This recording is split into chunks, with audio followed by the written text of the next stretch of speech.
Hi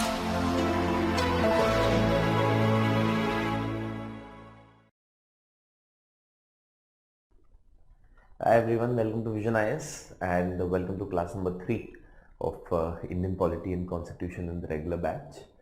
And in the first two classes of this subject, that is Indian Polity and Constitution, we have covered some aspects of India's constitution. Till now we have understood what exactly is the concept of state.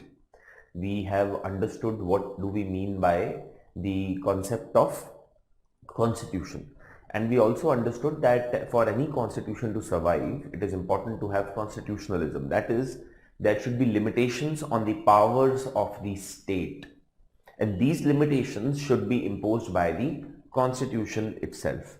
We also discussed about the concept of rule of law, and then in the last class I introduced you to the salient features of India's constitution. We covered a few and we will continue our discussion there, and then we will talk about the concept of federalism and the preamble to India's constitution. So that is what is going to be on agenda for today, and I hope that you people have already started reading the NCERTs and you have already started to go through the basic books on your own as well, in addition to attending the classes, because as I have been telling you that yes, there is no doubt that we will be covering the entire syllabus and a complete in-depth coverage would be provided, but at the same time you people need to keep making efforts from your own end as well, right? Any questions that you people may have with respect to whatever we have discussed in the last couple of classes, please feel free to ask, and then we can proceed further. Any questions or any doubts that you may have pertaining to whatever has been asked in the last two classes, whatever has been discussed in the last two classes?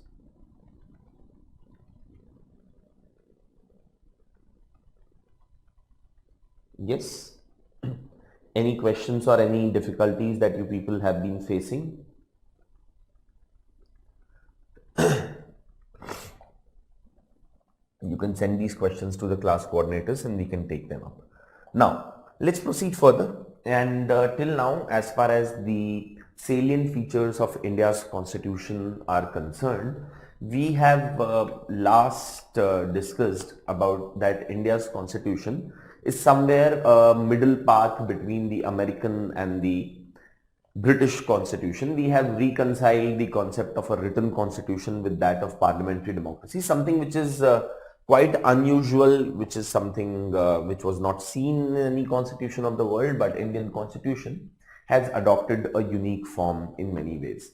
Now let's proceed further and let's talk about the other important features of India's constitution. The next one is that India's constitution guarantees fundamental rights to its citizens. Now, what do we mean by guaranteed fundamental rights? What is the meaning of this term? And what is the implication of this term? So first and foremost, we need to understand that what is the meaning of the term guarantee. Okay. So can any one of you on the response portal tell me, what do you understand by guarantee when you say that a certain product is guaranteed? Let's say, for example, if I go to the market, I buy this particular pen and the manufacturer or the seller, the retailer tells me that this pen is going to give you guaranteed performance. It is not going to break down. It is unbreakable. It is going to be there for at least 10 years and there is a guarantee of 5 years on this particular pen. So what do you mean by the term guarantee? Yes? What is the meaning of the term guarantee to you? What do you understand by the term guaranteed? If something is guaranteed, what is the significance or meaning of that? Yes? No one can snatch it. It means there is an assurance of quality. Okay, fair enough. That it will be replaced if faulty. It is fully assured. Okay. That there is an assurance or a promise that is there. It is going to be long lasting. So can I say that guaranteed basically means that the performance is promised, or there is an assurance with respect to how that particular thing is going to function. Similar way, the Indian constitution makers have given guaranteed fundamental rights. What that basically means is that in case a person's fundamental rights are violated, in case a person's fundamental rights are not given to that person can get the enforcement of that fundamental right done. The meaning of the term guaranteed in the term guaranteed fundamental rights is that there is a certain assurance with respect to the performance of fundamental rights. In case there is any violation of fundamental rights, then that person can approach the court, can approach the guarantor,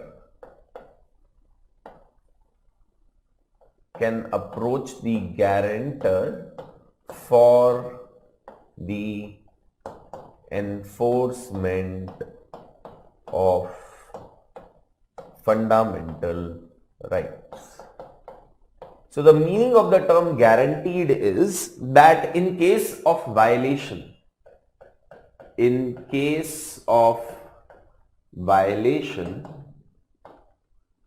or essentially when a person's fundamental rights are taken away from him, he or she can approach the guarantor and ask for the enforcement of the fundamental rights, can ask for the remedy to be provided with respect to fundamental rights. What is the doubt?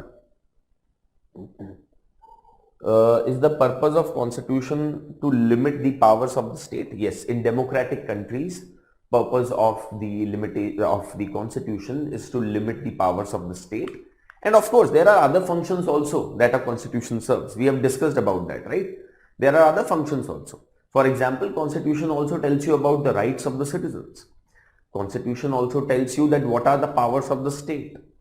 The constitution will also tell you that what is going to be the organization of the state, what will be the relationship between the various organs of the state. So we have discussed all the functions of the constitution, but the most important and the primary function, see, I am not saying that that is the only purpose. The most important and the primary function of any constitution is to limit the powers of the state. When we will discuss the concept of fundamental rights, I will tell you that how the concept of constitution is actually for the state only. See, for example, when you talk about Article 19 of the Indian Constitution, it provides you and me the freedom of speech and expression. But are you saying that if the constitution was not there, we would not have been able to express or we would not have been able to speak? Of course not. Constitution, what it is doing is that with respect to your freedom of speech and expression, it is limiting the intervention by the state, and it is also telling that your right also in a civilized society is not absolute, that you should also observe certain restraints on the exercise of your fundamental rights so that peace can be maintained in the society. Okay. Then was not able to understand with respect to the parliamentary and presidential system. See, we will discuss, I told you in the last class as well, that there will be a few things that will not become clear at this stage because there are so many interrelated concepts in polity. अभी कुछ चीजें समझ में नहीं आ रही है, वो बाद में आएंगी और मैं पार्लियामेंट्री सिस्टम, प्रेसिडेंशियल सिस्टम के बारे में डिटेल डिस्कशन करूंगा बाद में. पार्लियामेंट्री सिस्टम और प्रेसिडेंशियल सिस्टम में अगर आपको एकदम एक लाइन में मुझे डिफरेंस समझाना हो तो parliamentary system is that system in which the government is formed out of the legislature. The members of the executive are drawn from the legislature itself. They draw their powers from the parliament. Whereas in presidential system, the legislature is elected separately and the president is elected separately. The president appoints his own council of ministers. The legislature and the executive have no overlap between each other. In case of parliamentary system, there is an overlap. Members of the executive, a minister necessarily has to be a legislator, has to be a member of parliament either from Lok Sabha or Rajya Sabha. Similarly, in states as well, A minister necessarily within 6 months has to get elected from the state legislature, either the assembly or the legislative council. In case of presidential system, there is no overlap. Okay? That is the basic difference that we need to understand. In presidential system, it is the president who is having the powers of the executive. In the presidential system, president is not dependent on the legislature for remaining in power or the support of the legislature for continuing to exercise the powers. In parliamentary system, the Prime Minister and his Council of Ministers draw their powers from the legislature only, and therefore they are accountable to the legislature. Whatever actions they do, they have to be answerable to the legislature, because the legislature has given them powers. On behalf of whom? On behalf of the people of the country. More details about parliamentary system versus presidential system, etc., we will discuss later. Now, there is another question. See, this is a very simple question. And that should have been answered by the class coordinators themselves, but I'll still answer that. Why unitary system is more successful in smaller size countries? Because in larger countries, if you will be ruling a country from one central place, would you be able to identify the needs and the demands and the aspirations of the people living in far-flung areas of the country? Let's say if the government was supposed to sit in Srinagar, would they be able to understand the requirements of the people, those who are living in Kanyakumari? Of course not. So therefore you need federal government, where there will be a government which will be closer, someone who will be an authority who will be closer to the people. Otherwise people will never be able to make their voices heard to those in power, and those in power would never come to know what are the grievances of the people on the ground. So therefore in smaller countries, when there is only one single government which is sitting at the center, unitary systems work better. But in federal systems, the advantage is that you have multiple governments that are located in the center as well as the state. So the regional needs, local needs can be taken care of by the state, and the overall country needs can be taken care of by the center. Very simple things, right? I mean, these are basic common sense things. Right? I have to tell you one thing. You people need to start making an effort to read the books on your own as well. Do not sit depending upon the teacher or the coaching institute that the syllabus will be covered and we will get prepared and ready for the examination. That is not going to happen. However much effort that is put in by the teacher, coaching institute, मैं कितना भी पढ़ा लूँ आपको, do remember one thing, that ultimately at the end of the day, you have to realize one thing, that the entire preparation has to be done by you. Self-study is the most important aspect of preparation for this examination. If you are dependent completely on me or any other teacher for your preparation, good luck to you. Because I can tell you that your chances of qualifying this examination come down drastically the moment you put everything on the coaching institute. Because ultimately, in the examination, you have to go and write the answers. You have to go and attempt the questions. So you need to develop that acumen. You need to develop that understanding that within few seconds, within few minutes, you will be able to understand the question and you will be able to write the answer to those questions as well. Otherwise, you're going to face a lot of difficulty. Forget everything. You will find it difficult to qualify the prelims examinations. If I'm not trying to scare you here, the attempt is not to make you intimidated, make you feel intimidated. The attempt here is to tell you that start reading basic NCERTs on your own. See, if students of class 8th, 9th, 10th can study those NCERTs, class 9th की NCERT बताई मैंने आपको to begin with. अगर class 9th का बच्चा वो NCERT पढ़ सकता है तो आप क्यों नहीं पढ़ सकते? और अगर आप नहीं पढ़ सकते हैं तो कुछ दिक्कत इसमें नहीं है कि मेरे को समझ में नहीं आ रहा है. दिक्कत इसमें कि आप फोकस नहीं कर रहे हैं. दिक्कत इसमें है कि आप कॉन्सेंट्रेट नहीं कर रहे हैं. लैंग्वेज पे तो कमांड है, लैंग्वेज समझ आती है तो वो भी समझ में आएगा, है ना. Anyway, so the concept of guaranteed fundamental rights is, the concept of assured fundamental rights is that in case of violation you can approach the guarantor for the enforcement or the remedy with respect to fundamental rights, right? अगर आपका pen टूट जाएगा तो आप guarantor के पास ही तो जाओगे, जो मैन्युफैक्चरर है जिसने आपको गारंटी दी कि मुझे आपने गारंटी दी थी और अब आप मेरा पेन रिप्लेस करके दीजिए, इसको ठीक करके दीजिए, right? Similarly, in case of fundamental rights also, India's constitution provides guaranteed fundamental rights. Okay. So you can approach the guarantor. Now, who is the guarantor of fundamental rights in India? It is the Supreme Court in India. Now, all of you know that Supreme Court is only one, and Supreme Court is the highest court in India. In a normal criminal case or in a normal civil suit, you would have to first approach a lower court. If you are not happy with the decision of the lower court, then you can appeal. You can make an appeal against the decision of the lower court. In some cases, the appeal would lie in front of the district court or the sessions court, or in some cases, the first appeal would itself be in front of the high court. Then, if you are not happy with the decision of the high court, you can appeal the decision of the high court in front of the Supreme Court, and so on and so forth. So, by the time you reach the Supreme Court of India in a normal case, in a normal dispute, it could be a criminal case or a civil case, it will take years. If not years, it will definitely take months for you to reach the Supreme Court of India before the hearing begins in Supreme Court of India. But in case of fundamental rights violation, you can approach the Supreme Court of India directly for the performance and the enforcement of your fundamental rights, because fundamental rights have been guaranteed to the citizens. And you need to also understand why fundamental rights are guaranteed to the citizens. What is the reason for giving a guarantee for the fundamental rights? The reason is our past experience, what we witnessed during the British rule. British used to say that, see, we people are here in order to make you people civilized. British used to say that we people are here for your benefit. But unfortunately, what the British would do is that they took away all the basic rights of the Indian citizens.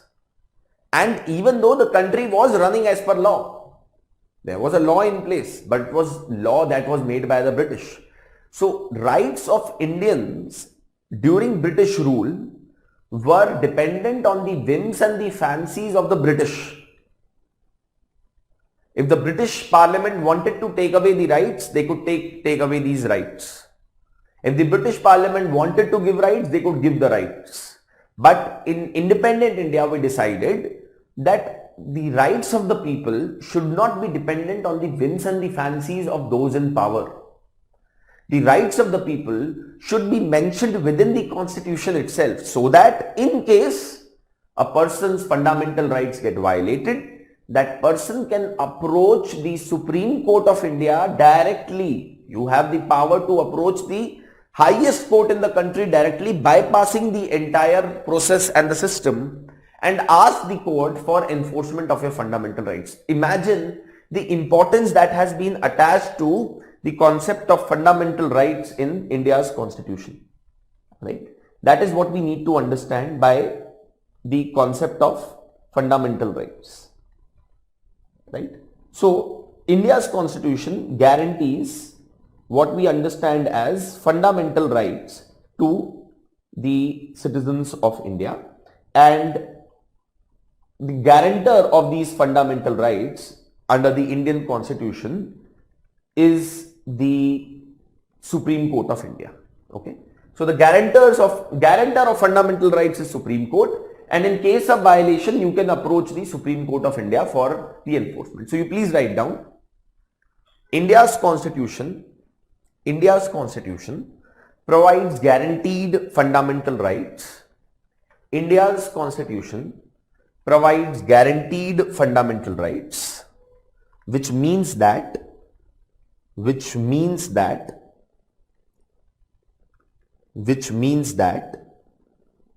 in case of violation,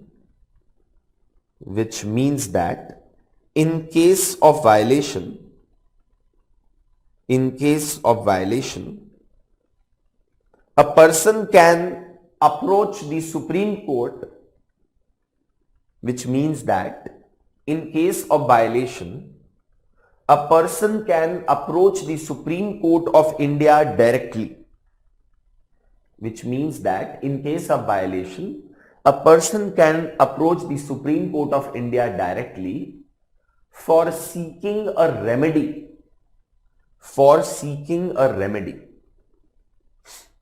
can approach the Supreme Court of India directly for seeking a remedy. For seeking a remedy. You please write down further that fundamental rights have been provided a special sanctity. They have been given a fundamental rights have been provided a special sanctity in Indian Constitution, have been provided a special sanctity or have been given a special sanctity. Sanctimonious है, जैसे भगवान होता है sanctimonious, वैसे fundamental rights हैं, have been given a special sanctity in Indian Constitution, have been given a special sanctity in Indian Constitution, and the state cannot make a law, and the state cannot make a law in contravention of, and the state cannot make a law in contravention of fundamental rights. And the state cannot make a law in contravention of fundamental rights. तो इतनी special importance दी है कि state कोई law नहीं बना सकती जो कि फंडामेंटल राइट्स के खिलाफ हो. ठीक है, क्या होता है स्टेट की एग्जैक्ट डेफिनेशन क्या है एज पर इंडियन कॉन्स्टिट्यूशन, उसमें क्या क्या इंक्लूडेड है क्या नहीं included, we will discuss when we will discuss article 12. अभी मैंने जैसे आपको बताया था brief introduction and introductory classes चल रही हैं कॉन्स्टिट्यूशन की, है ना. अभी हम डेप्थ के अंदर नहीं गए हैं, अभी हम बस सरफेस के ऊपर जान रहे हैं कि इंडियन कॉन्स्टिट्यूशन है क्या. So this is the concept of fundamental rights and India's constitution provides guaranteed fundamental rights. Okay, let's proceed further now. The next is that India's constitution also provides an independent and an integrated judiciary. So we have an independent and an integrated judiciary in India. What is the meaning of an independent and an integrated judiciary? Well, the meaning of this term is that in India's constitution, judiciary has been made independent of the control of, judiciary in India is independent of the control of the executive and legislature. Executive and legislature. That basically means that judiciary is independent in its functioning. Legislature and executive cannot make any interference in the functioning of the judiciary in India. The judiciary is completely independent of these two organs of the state and it exercises its functions independent of the other two. That is the meaning of an independent judiciary. An independent judiciary is important because ultimately the protector of India's constitution is the Supreme Court of India.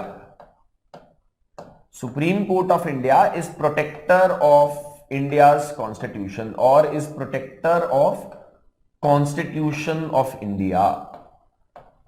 Therefore, it is important to have an independent judiciary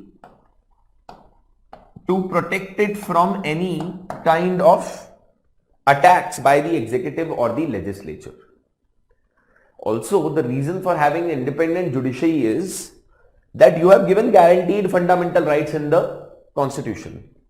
In case your fundamental rights get violated, you do not want a judiciary which is being controlled by those in power. You want a judiciary that should be able to speak truth to those in power, that should be able to hold those in power accountable. So India's constitution has the concept of independent judiciary simply because, first and foremost, the courts are supposed to protect the Indian constitution. India's constitution has judiciary also because in India we have two levels of government. We have government at the center and at the state level, right? What if there is a fight between the center and the state? Who is going to resolve that? Courts. You do not want courts to be under control of the center or the state, but you want them to be independent so that they can resolve the dispute between the center and the state dispassionately in an impartial manner. That's why also you require an independent judiciary. And most importantly, because your fundamental rights are guaranteed by the Indian Constitution and the guarantor is Supreme Court, which is also the judiciary and which is the leader of the judiciary in India, it is important that the judiciary should be independent so that in case your fundamental rights are violated, judiciary can actually control the functioning of the executive and the legislature and ask them to not do so because the constitution says so. So Indian judiciary is independent, which basically means it is out of the control of the executive and the legislature. It is free to function in its own way, right? And what are the reasons for the same? We have discussed that.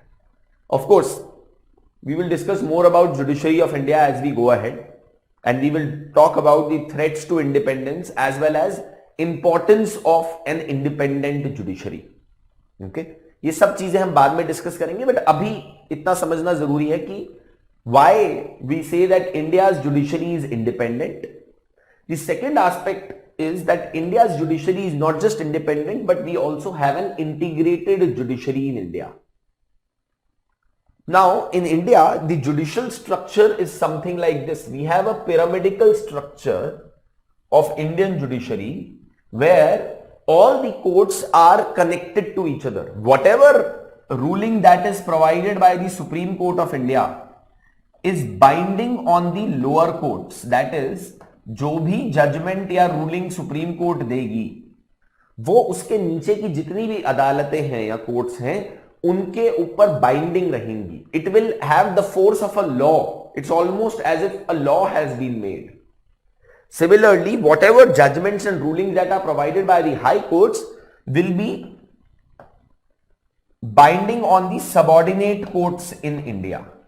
And see, in India, we have an integrated judiciary. It basically means that we do not have separate judiciary for states and separate judiciary for the federal government, or separate judiciary for the center and separate judiciary for the states. Like in United States of America. In United States of America, they have separate courts. One type of courts that are supposed to hear cases related to federal laws or central laws, and one type of courts that are supposed to hear cases related to the state laws. In India, we have an integrated judiciary where all the three tiers of judiciary are interconnected with each other and they are related to each other. The judgment of the Supreme Court is binding on the high courts as well as on the lower courts, and the judgments of the high courts are binding on the subordinate courts. So all of them function as one in India. Okay. So you please write down about independent and integrated judiciary as well. Take down a short note about independent and integrated judiciary. Yes. Independent, the meaning of the term independent judiciary is, the meaning of the term independent judiciary is, the meaning of the term independent judiciary is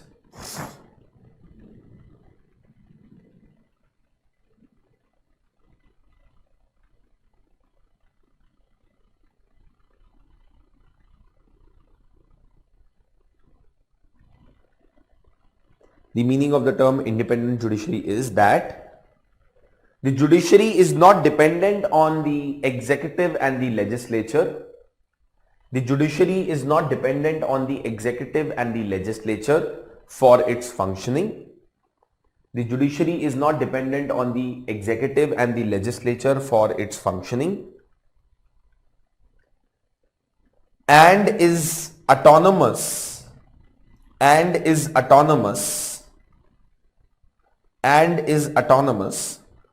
from the other two organs of the state, and is autonomous and is autonomous from the other two organs of the state.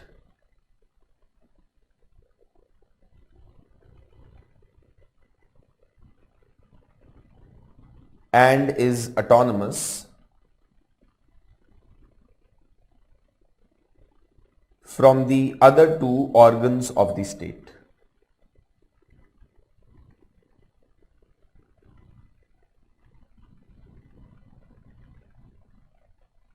And is autonomous from the other two organs of the state. Further, please write down the meaning of the term integrated judiciary. The meaning of the term integrated judiciary is that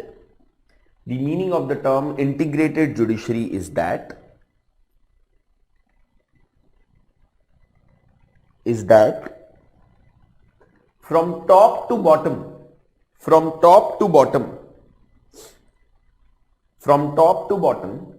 Indian judicial system,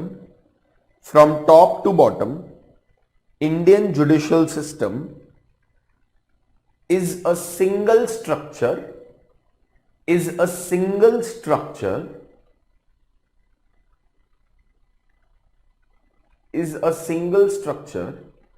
unlike United States of America, unlike USA,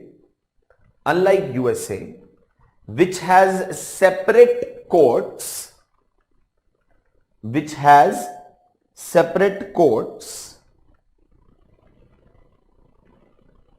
unlike United States of America, which has separate courts for state laws,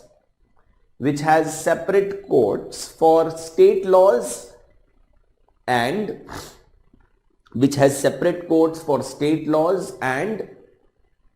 central laws,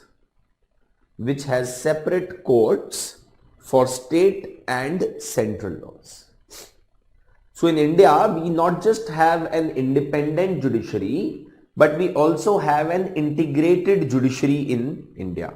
Okay, independent judiciary, which basically means not having any kind of interference from the executive and the legislature. Integrated judiciary means all the judicial system, the entire judicial system is one. There is not a separate judicial system for the center and the separate for the states. That's what we need to understand by the independent and integrated judiciary as far as India is concerned. Now let's proceed further. The next salient feature of India's constitution is that India's constitution provides adult suffrage. What is adult suffrage? Who can explain that to me?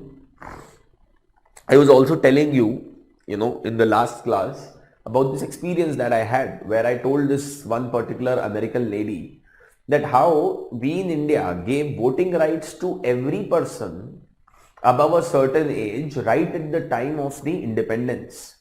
We did not wait for a few years.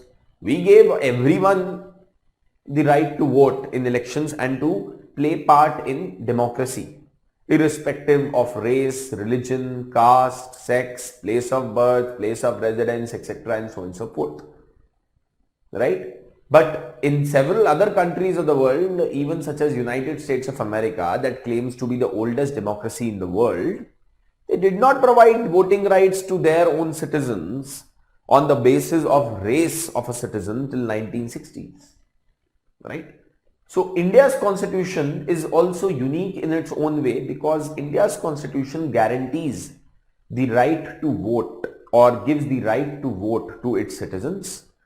And that concept is what we are going to discuss now. But yes, anyone who can explain to me what do you understand by the term adult suffrage on the chat once? Response portal के ऊपर एक बार मुझे बताइए. What do you mean by the term adult suffrage? Yes.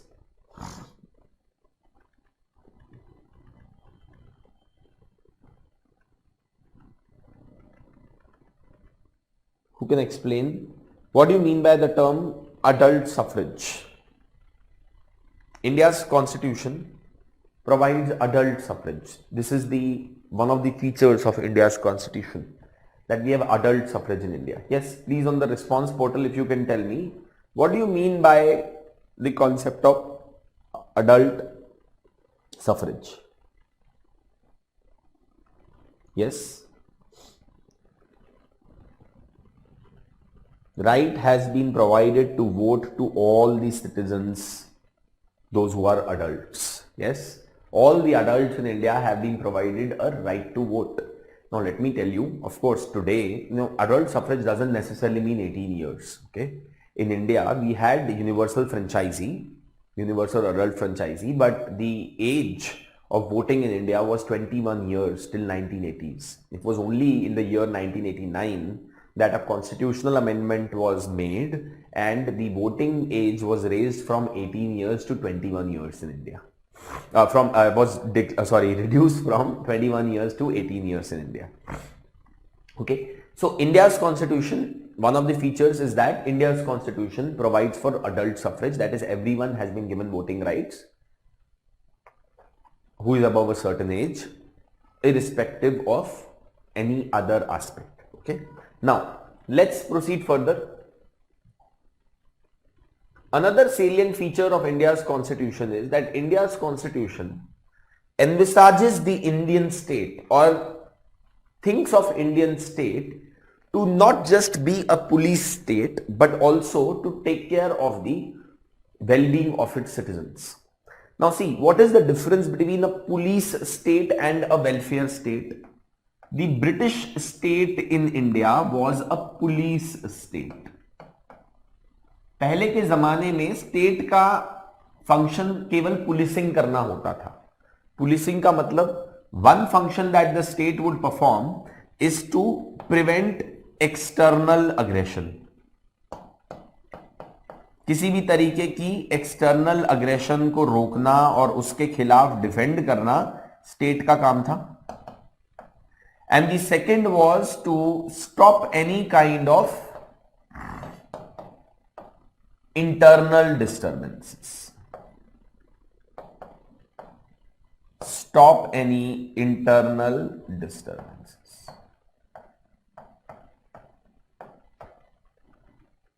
So Indian state is a police state. Is that true? No. Indian state was a police state when the British were ruling us. The British state in India was a police state where the objective of the British was to prevent external aggression and to stop any internal disturbances. But what is the concept of a welfare state? A welfare state is that which the Indian constitution tries to create, where it says that the functions of the state in India should not be only these two, but the functions of the state should also be to ensure the well-being of citizens. The purpose of the state is also to ensure the well-being of citizens, to ensure the welfare of citizens. There are so many examples in India's constitution where the Indian constitution talks about how the state is supposed to take care of the well-being of the citizens. I'll give you an example. If you look at Article 21A of Indian Constitution, it says that every child in India between the age of 6 to 14 years would have the right to get compulsory education, free and compulsory education. Right to education. What is that? But if not an example of welfare state.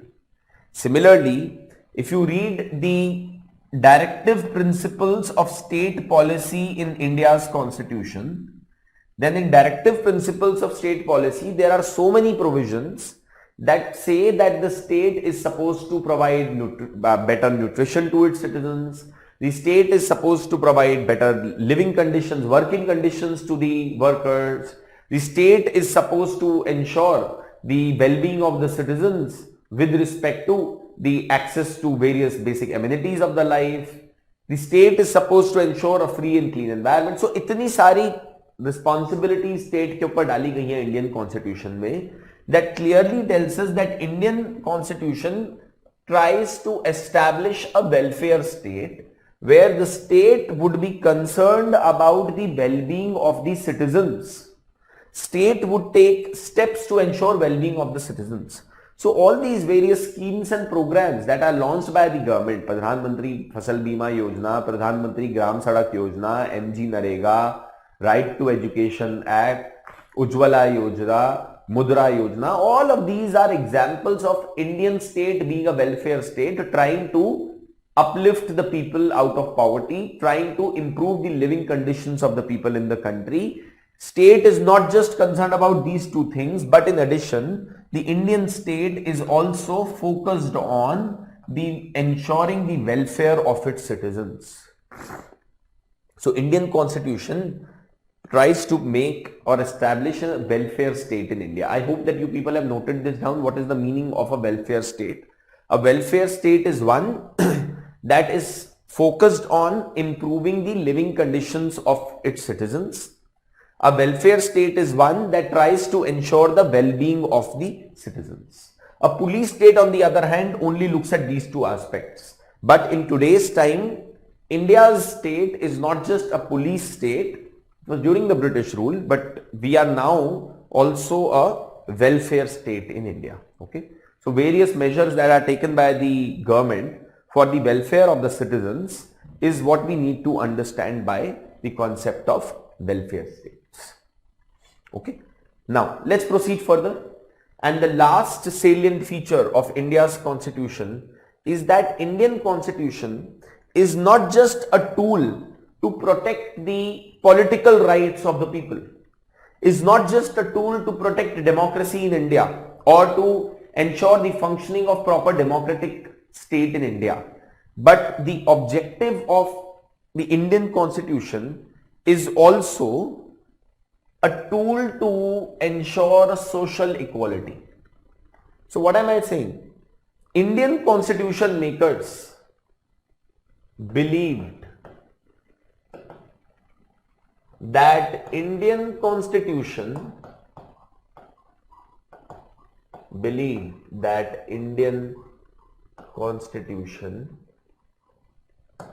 is not meant for the protection of political rights alone. Political rights क्या होते हैं? Basically anything that is talking about power, है ना? So Indian constitution makers का ऐसा मानना था कि Indian constitution is not just for the protection of the political rights, is not just for the protection of democracy, but the objective of Indian constitution is beyond that. So they believe that the Indian constitution is not meant for the protection of political rights alone, rather they looked at it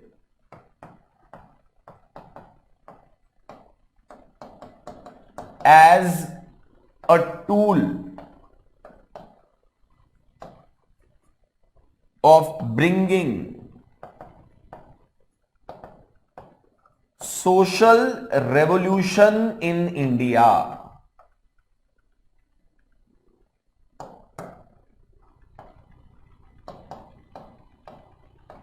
Indian constitution makers wanted to use the Indian constitution as a tool to address the problem of social inequality in India.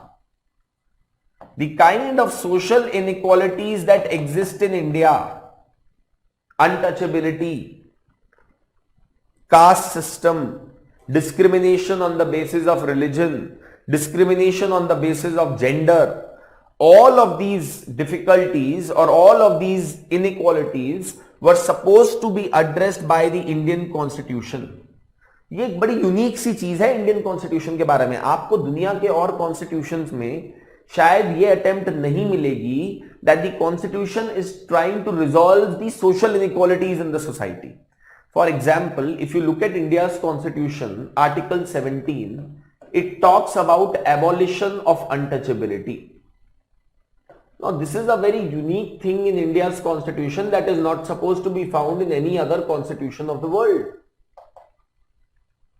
Abolition of untouchability under Article 17 is a tool to ensure that there is social equality in India.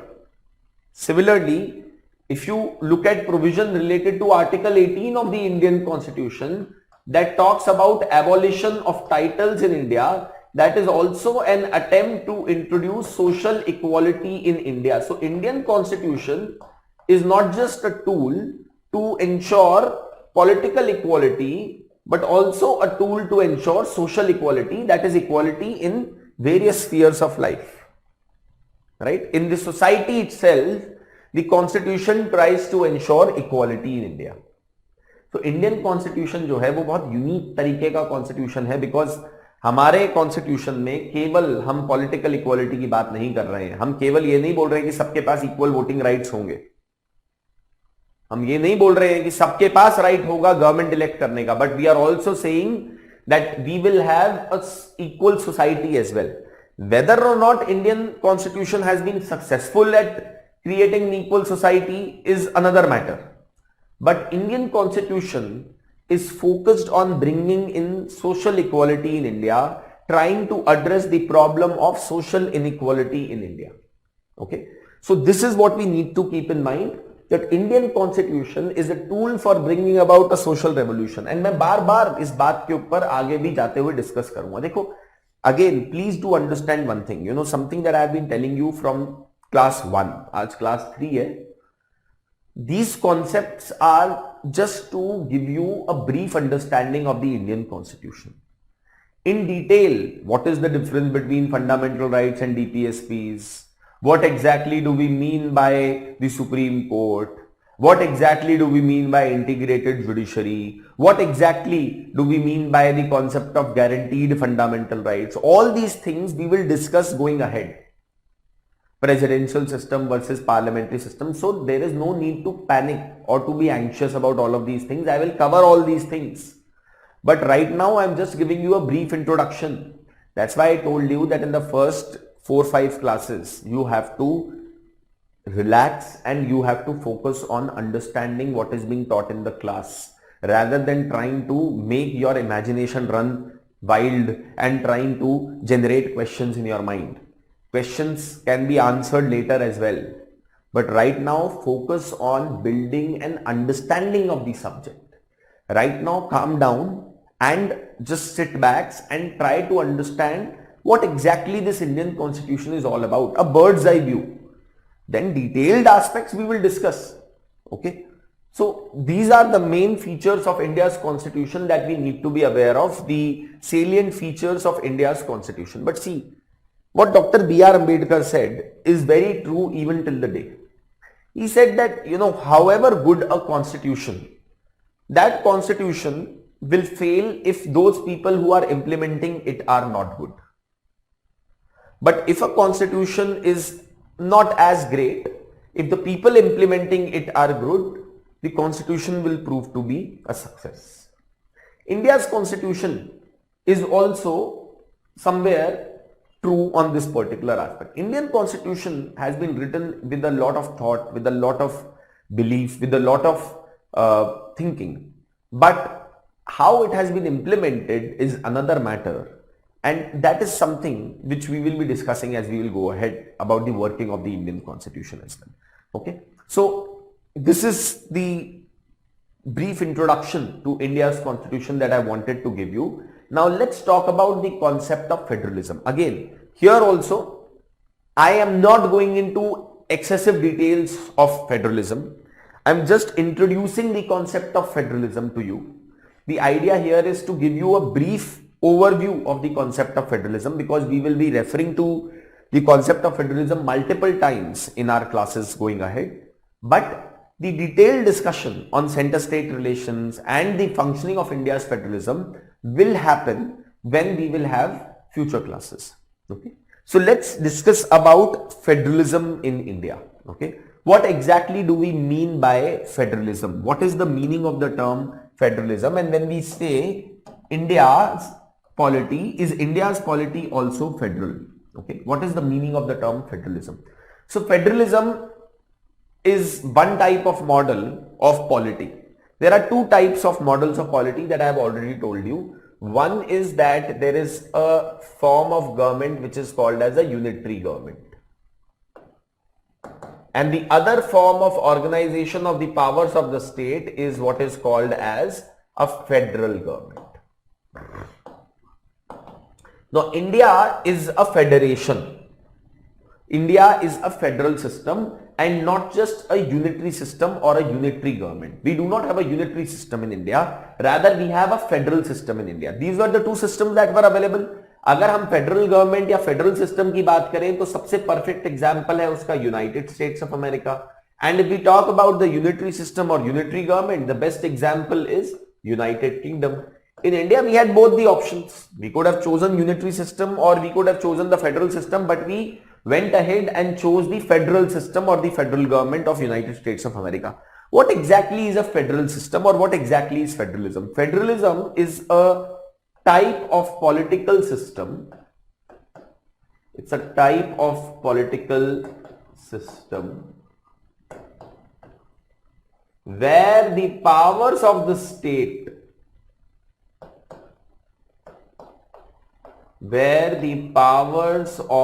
state are divided at two levels. There are two parts of the state, one which will be taking care of the national issues or federal issues. And then there will be another part of the state that will be taking care of the state issues or regional issues, local issues or regional issues. So in federal polity, in federal systems, you have two levels at which the powers of the state have been divided. The first level is the national level, and the second one is the state or the regional level. At both the levels, a different apparatus has been created independent of each other. Both have been given their own powers. Both have been given their own area of functioning. One is supposed to focus on the entire country and the other one is supposed to focus on the region which they have been given. India has adopted a federal form of government simply because India is too large a country to be managed by a unitary system. There are other reasons also for the adoption of the federal system in India. We will discuss that, but federal system essentially means this system जहां पे powers of the state दो levels पे divide कर दी जाए, एक central level और एक state level, एक regional level और एक national level. Type of political system where the powers of the state are divided at two levels. Powers of the state are divided at two levels. One is the national level and the other one is the regional or the state level. Is that clear? So that is what is the broad meaning of federalism that we need to understand. But what are the features of federal system? What are the basic aspects of federal system? We will discuss this, and this will become much more clear as we will go ahead and we will understand what debates happened in the Constituent Assembly of India as well. So let's proceed further. What are the features of any federal system? What are the essential features that should be present in any federal system? अगर आप किसी एक country के political system को देखें तो आप बता सकें कि क्या वो यूनिटरी सिस्टम है या फेडरल सिस्टम है. अगर आपको ये बताना हो whether this particular government or whether this particular system that is operational in a country is a federal system or not, for that you will have to refer these features. First and foremost, in any federal system, the most essential feature is that a federal system will always have a dual government. There will be one government which will be at the center, which will be responsible for taking care of the issues that concern the entire nation, and there will be one government that will be at the state level or at the regional level that will be responsible for taking care of the local issues. So you have a dual government where there is a government at the center and then there is a government at the state. That is one essential feature of polity of federal type. And corresponding to the government, you have also made legislature. So there will be a central legislature. For example, in India, we have the Parliament of India, which is the central legislature, and then you have state legislatures as well. So powers of the state have been divided, not just in terms of executive powers, but also in terms of legislative powers of the state. Okay. So federal system is one where you have dual government, or what is called as that you have a dual polity. तो दो governments का existence होना जरूरी है. एक तो ये सबसे इंपॉर्टेंट फीचर है फेडरलिज्म का.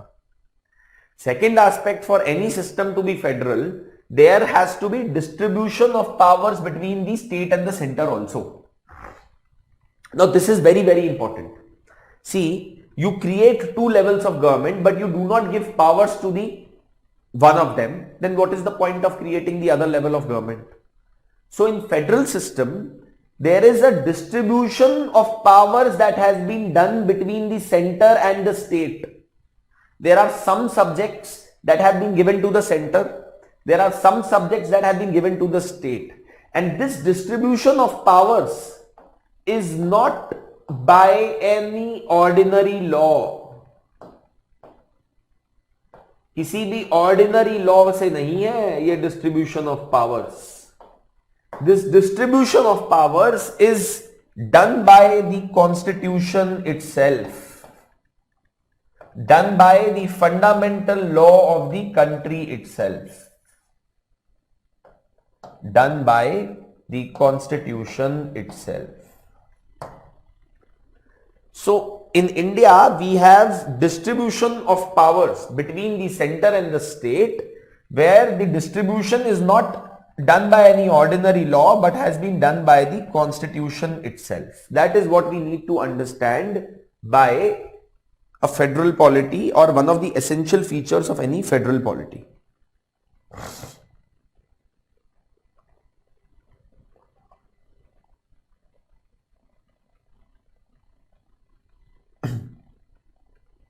Right? So two features of any federal government or federal polity that we have understood till now. The first one is that any federal polity, there are two levels of government. Secondly, there is a distribution of powers that has been done by the constitution itself between these two governments, so that at no point of time either the center or the state can change this distribution of powers, can change this power arrangement between the center and the state. Now let's proceed further. What are the other essential features of any federal polity or a federal system? In any federal polity, constitution is supreme as well as rigid. Actually ये दोनों points एक साथ लिखने हैं. The constitution is supreme and constitution is rigid.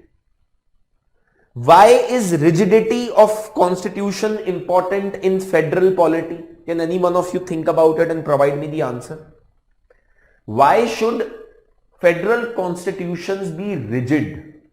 What is the reason because of which federal constitution should be rigid in nature? They should not be so easily changeable. Can any one of you provide me the answer for that? Yes? Anyone who can tell me?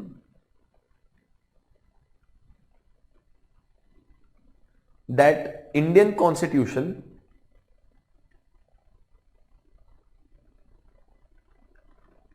is a rigid constitution, or any federal constitution should be a rigid constitution. What is the reason? What is the reason because of which a federal constitution should be a rigid constitution? तो पहले तो एक चीज हमने ये समझ ली कि federal polity में डुअल गवर्नमेंट होती है. डुअल गवर्नमेंट के बीच में पावर्स डिवाइडेड होती है by the constitution. My question to you is, why do you think a federal constitution should be rigid in nature? What is the reason for a federal constitution being rigid in nature? Yes, anyone who can explain reasons for rigidity of a federal constitution? Anyone? Why in federal polity constitution should be rigid in nature? Yes, please tell me.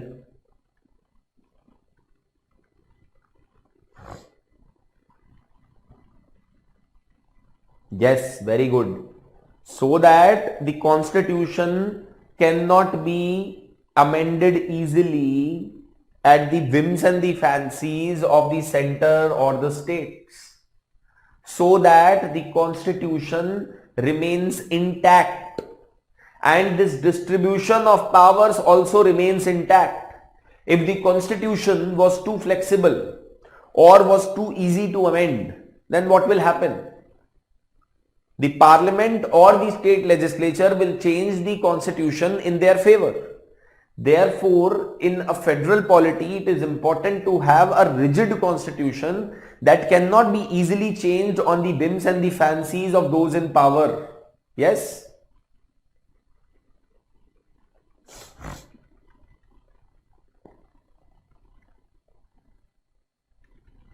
Yes, very good.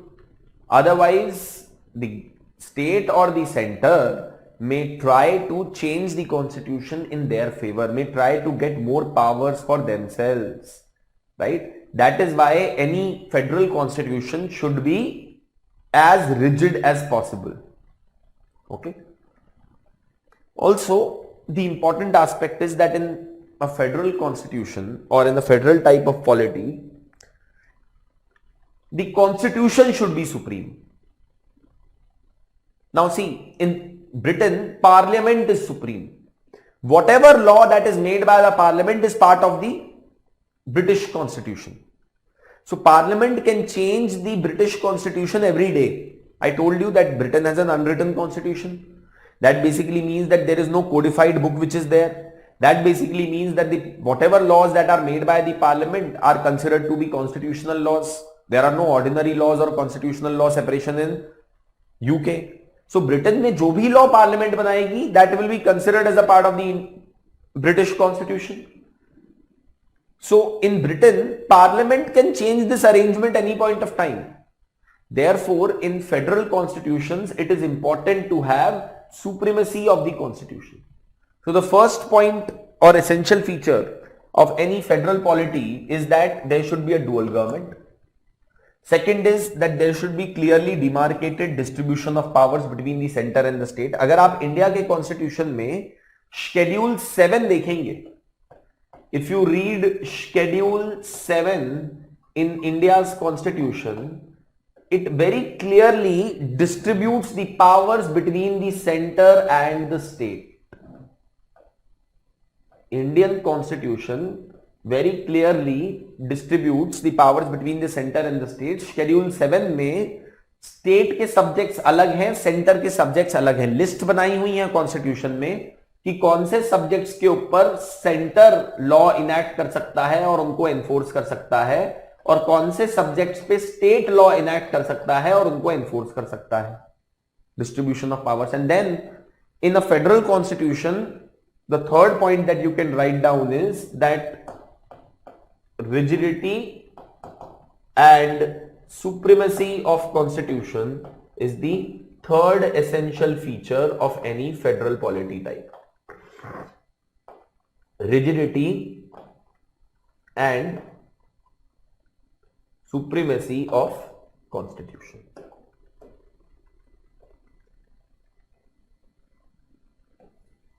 Rigidity and supremacy of constitution. So that is the third important feature of any federal polity type. Clear?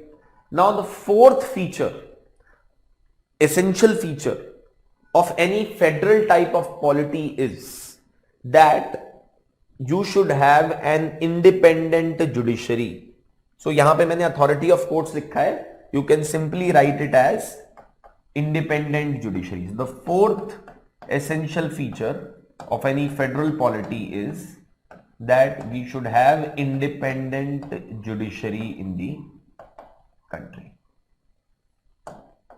Yes. Why is independent judiciary important for federal governments or federal system? Yes, please tell me. Why should we have an independent judiciary in federal system? एक federal system में, एक federal polity में independent judiciary की क्या importance है? Why is it required that India's constitution should have an independent judiciary in order to protect its federalism. Indian constitution makers ensured that Indian judiciary is independent so as to maintain the federal character of India's polity. Why?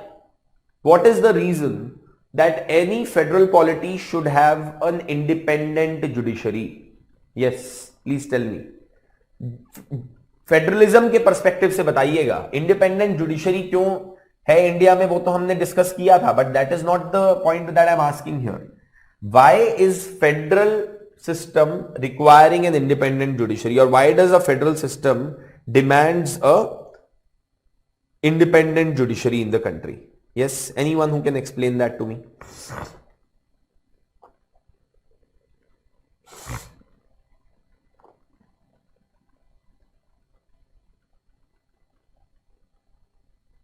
Yes.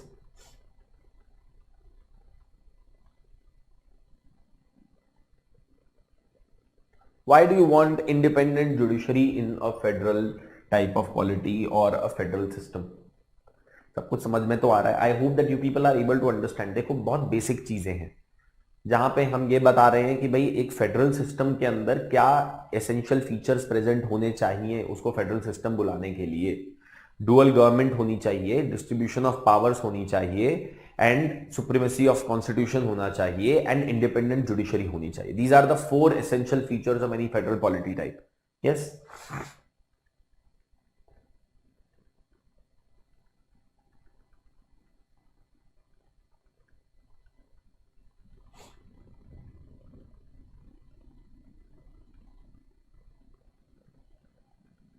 Yes, very good.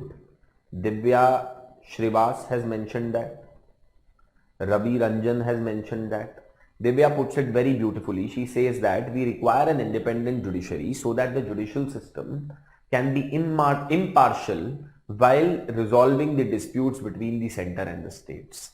You require an independent judiciary because it is very much possible, when you have divided the powers between the center and the state, that center may have some conflict with state and vice versa.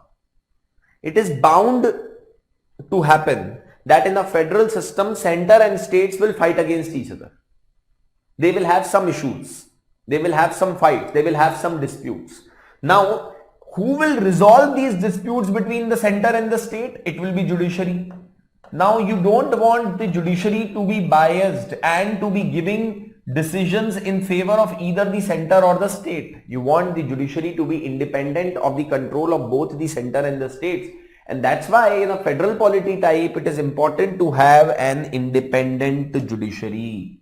It is very crucial to have an independent judiciary in a federal polity system, so as to resolve the disputes between the center and the states in an impartial manner. So the requirement of an independent judiciary in a federal polity is to ensure that the conflicts or disputes between center and states are decided in an impartial manner without the influence of either center or state. That is why you require an independent judiciary in a federal system. America में भी concept of independent judiciary is there so as to ensure in case conflicts arise, disputes arise between center and state, they can be resolved in an impartial manner without any kind of bias. That is what we need to understand. Yes, very good. To resolve the conflict between the center and the states in an impartial manner. Yes, very good. Very good. Right? so that one does not overpower the other, so that the disputes can be resolved in a proper manner. And see, the understanding also is because the distribution of the powers has been done by the constitution, right? And who is the interpreter of the constitution? The judiciary. So center may say कि no, this is what we think it means. State may say no, this is what we think it means. Everyone will try to speak in their own favor. You require an independent judiciary to look at the matter dispassionately and to interpret the constitution and to uphold the spirit of the constitution and to divide the powers between the center and the state as has been provided in the constitution. That can only happen when you have an independent judiciary and when there is an authority of the courts in the country. So these are the essential features of any federal type of polity that we need to be aware of. In UPSC prelims of 2021, a question was asked related to what are the essential features of federal polity. I request you that you please go and look at that question once. I will discuss that question in class with you in the next class. But what I want is that before coming for the next class, that is tomorrow, you should go through the question that was asked related to federalism in this year's prelims examination and try to attempt that question. You will find it very easy now. If you know the essential features of any federal polity, that question will be a cakewalk and there is absolutely no mistake that you can make in answering that question. Okay. So essential features of any federal type of polity are as follows. Now let's proceed further. What are the benefits of federalism, or what are the reasons because of which India adopted federalism? Why did India adopt federalism? What are the advantages or benefits of federal polity? Okay. So next heading that you need to give in your notes is advantages or benefits of federalism, or you can also use these reasons to justify why India adopted federal system. Why did India as a nation adopted federal polity? But before I proceed further, I just want to, stop for a couple of minutes. And in case you have any questions, you can send it to the class coordinators. We can take them up. I am deliberately going a bit slow because there are so many of you in this batch, So at no point of time I want to leave any doubts in your mind before proceeding ahead. That's why I am going as slow as possible so as to ensure that there are no doubts or there is no confusion and you have time to absorb the concepts in your mind. Yes. Any questions that are there, giving you a couple of minutes, you can send it to the class coordinators related to what we have discussed. Yes. Any questions? Please feel free to ask.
Yes. Any questions? Any questions?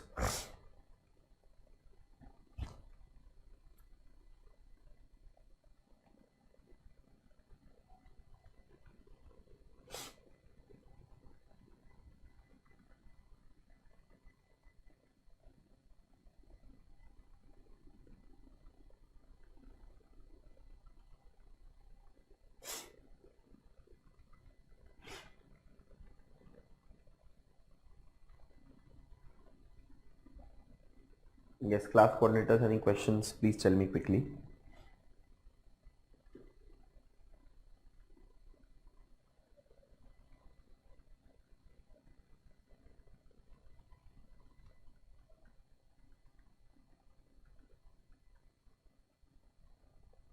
Okay, let's proceed further. Now, the next thing is the benefits or advantages of federal system. So let's look at this. See, first and foremost, federal system or federal type of polity is suitable to a plural society with multiple cultures and multiple language speaking populations. In order to cater to the needs and the demands of different sections of the society, which are having different cultures, different traditions, and where the people are residing in different parts of the country, it is important to have a federal government. It is important to have a federal polity that will be able to take care of the cultural aspirations of the people, regional aspirations of the people. If you would be ruling a country such as India from center alone, you would not be able to take into consideration the traditions, cultures, requirements, grievances of people in such a multi-ethnic and a multi-diverse society. You know, it's such a diverse society as India that to ensure the functioning of the government would become very difficult. To have a proper functioning of the society would become very difficult. So therefore, India adopted a federal system in order to cater to needs, in order to cater to the needs of various sections of the society. A diverse, multi-ethnic, multi-religious, multilingual society's needs can only be addressed by a federal government where there is a government close to the people as well. If you try to rule it by a center, then you may have to face what Pakistan faced in 1971. Secession of Bangladesh or separation of Bangladesh from Pakistan happened because the Pakistani government sitting in Islamabad was trying to impose its own cultures, traditions and ideology on the Bengali speaking people of East Pakistan, and that was not going to work. They wanted more autonomy and power. They wanted more identity to be given to them. They were having a threat to their identity. So federal system works very well in multilingual plural societies with multiple cultures, etc. That is one. Second is, people say that federal systems are more democratic in nature and facilitates people participation. Okay. So because the government is closer to the people, because there is a local government or a state government that is closer to the people, that is closer to the society, the governance is more participative and more democratic in federal systems. Right? It is more democratic, and the people participation also in government and in the functioning of the government systems is more in case of federal systems. Right? So that is also one of the reasons because of which we adopted the federal system. See, I am not trying to say that in a unitary system you don't have such a case of participation of the people. But in large countries, in multi-ethnic societies, in plural societies, it is very difficult to ensure this. Okay. So that is what we need to keep in mind. The other thing that we need to keep in mind is that the federal system also checks the powers of the government as well. Because see, federal system is basically dividing powers between two levels.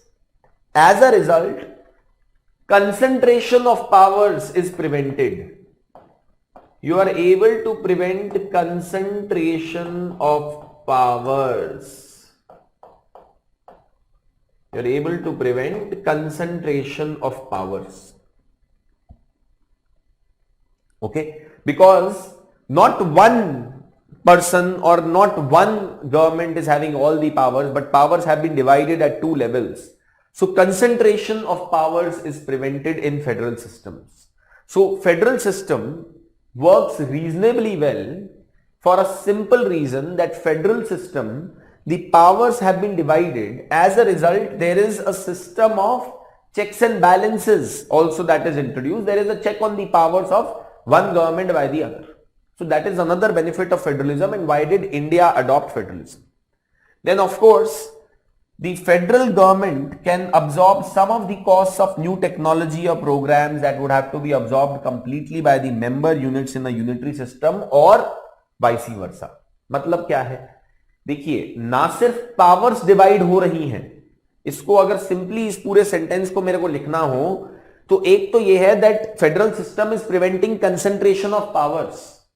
Federal system is also allowing division of responsibilities. And you know that whenever division of work is done, the results are usually better because one person or one organization or entity can focus on one aspect and the other one can focus on the other aspect. So there is a division of responsibilities also in the federal system, apart from the fact that there is the prevention of concentration of powers. You prevent the concentration of powers in a federal system. Plus, there is a division of responsibilities as well that happens in a federal system, which we need to be aware of. Okay, division of responsibilities and prevention of the concentration of power. So, जो responsibility पहले एक government निभाती, अब वो दो governments निभाएंगी. So, the responsibilities are also divided in a federal system. That is what we need to keep in mind. The difference between federal system and or the advantages of the federal system. Now, why did India adopt federal system? There are, other than this, there are other reasons as well. India adopted federal system because the Government of India Act of 1935, on which India's constitution is primarily based. A lot of provisions in India's constitution are drawn from the Government of India Act of 1935, which was itself federal in nature. This system was, or this law was itself federal in nature, and therefore that got carried on into India's new constitution or constitution in an independent India as well. Okay, so that is another reason because of which we adopted federal system in India. Now, other two reasons which you should mention because of which we adopted federal system in India, because national or priority issues such as poverty, hunger, industrialization,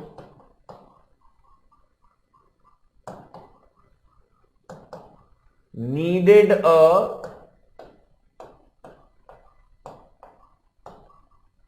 uniform approach.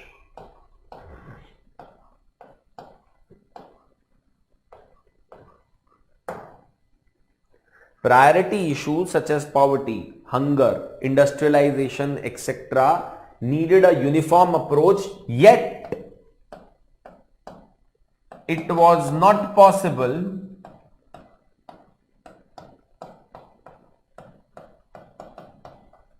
to address them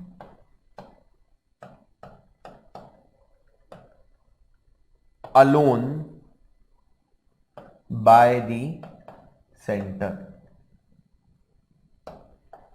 We needed more hands to do work in India in order to address these issues. Yes, no doubt we needed a uniform approach in order to resolve these issues, and that is why you will see that Indian constitution has a centrist bias, or Indian constitution has a bias towards the center, yet it was not possible to address all these issues alone by the center. Therefore, we went for a federal system in India.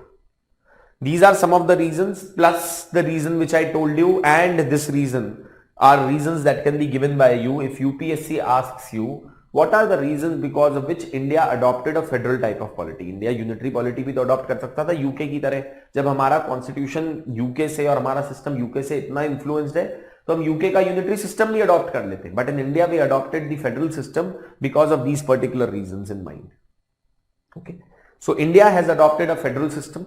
There is no doubt about it. What are the essential features of a federal system? There is dual government, there is division of powers, supremacy of constitution and independence of courts. Right? What are the reasons because of which India adopted federal polity, or what are the benefits of a federal polity? It is more suitable for large countries. It is more suitable for country with multiple culture, multilingual societies. It is encouraging of democracy. It helps in greater participation of people. It keeps a check on the powers of one part of the state.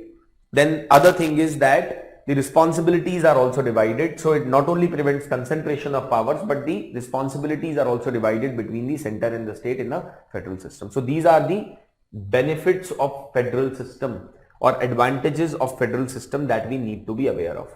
Now see, one example of federal system is that of Switzerland, where it says that Switzerland chose federal system as it suits the three language groups. There are three languages that are primarily spoken in Switzerland: German, French and Italian. It recognizes three official languages of the 22 cantons. So there are 22 cantons in which Switzerland has been divided, states in which it has been divided. There are 18 which are unilingual cantons, which only one language is spoken, 3 which are bilingual and 1 which is trilingual. The Swiss constitution guarantees each citizen the right to communicate with the central government in any of the 3 official languages. So in order to accommodate the linguistic diversity of Switzerland, they adopted a federal system in Switzerland. That is what you can give as an example of how federal systems can help in preserving the cultural identity of different kind of people and different communities in the society. Okay, so that is the advantage of the federal system which we need to be aware of. Now the question is that, is India a federal polity? Is India truly federal or not? Now there are conflicting opinions on this. Dr. B.R. Ambedkar says that the essential features of a federal polity are present in India, and therefore India's constitution is a federal constitution. We have a federal polity in India with a centrist bias, with a unitary bias. This is what Dr. B.R. Ambedkar's viewpoint is on the question that whether Indian constitution is truly federal or not. As far as the opinion of other constitutional experts are concerned, for example, if you look at the opinion of Professor K.C. Ware, Professor K.C. Ware believes that Indian constitution cannot be called as a federal constitution, and at the best, Indian constitution is a quasi-federal constitution, or it is a half federal polity in India. He says that India's polity is a quasi-federal polity. It is a half federal polity. You cannot call it as a fully federal polity. Okay. So, and then some people say that no, India is a fake federal polity. It is not a federal polity at all. So, in between these two opinions, where Dr. Ambedkar is saying that India is a federal polity, some people are saying it is a quasi-federal polity. Some people are saying that it is only a unitary polity only, or a unitary system only with some features of federal system. We will try to examine that whether Indian system is a unitary system or a federal system, and we will try to understand that in what category can we put India's federal system into, or India's political system into. So that is what is going to be the system, the understanding that we are going to develop once we are back from the break. Okay. So we'll go into a quick break now, and you people can go grab your coffee, tea, just grab a breakfast. I'll also do the same. And once we are back from the break, we will discuss that is India truly a federal polity? And if not, then why not? If yes, then why? And why did India choose a federal polity with a strong unitary bias, as Dr. B.R. Ambedkar says it, where he says that Indian polity is a federal polity only, but with a unitary bias. So why did we choose a federal polity with a unitary bias in India? What were the reasons? What were the compelling circumstances? We will discuss that after the break. In case you have any questions related to what we have discussed till now, देखो बहुत सारे आपकी ना queries आगे की आ रही हैं, मेरे को क्लास कोऑर्डिनेटर्स बता रहे हैं कि सर ये बता दीजिए कि क्या जुडिशरी स्टेट में इंक्लूडेड होता है कि नहीं होता है. जब हम आर्टिकल 12 डिस्कस करेंगे तो डिस्कस करेंगे. फिर कि सर प्रेसिडेंशियल सिस्टम के अंदर प्रेसिडेंट के ऊपर क्या लेजिस्लेचर के कोई कंट्रोल नहीं होता? क्या होता है, बट हम तब डिस्कस करेंगे जब हम प्रेसिडेंशियल सिस्टम डिस्कस करेंगे. So see things will unfold in front of you slowly, right? Not everything can be taught in one day. Rome was not built in a day. Similarly, this subjects concepts can also not be built in a day, and you will have to be a bit patient about that. Okay, so we'll see all of these concepts, and we will cover all of these concepts in a few minutes. Okay, so in case you have any questions related to what we have discussed till now, then you please send it to the class coordinators. We'll take it up after the break. I'll see you in a few minutes.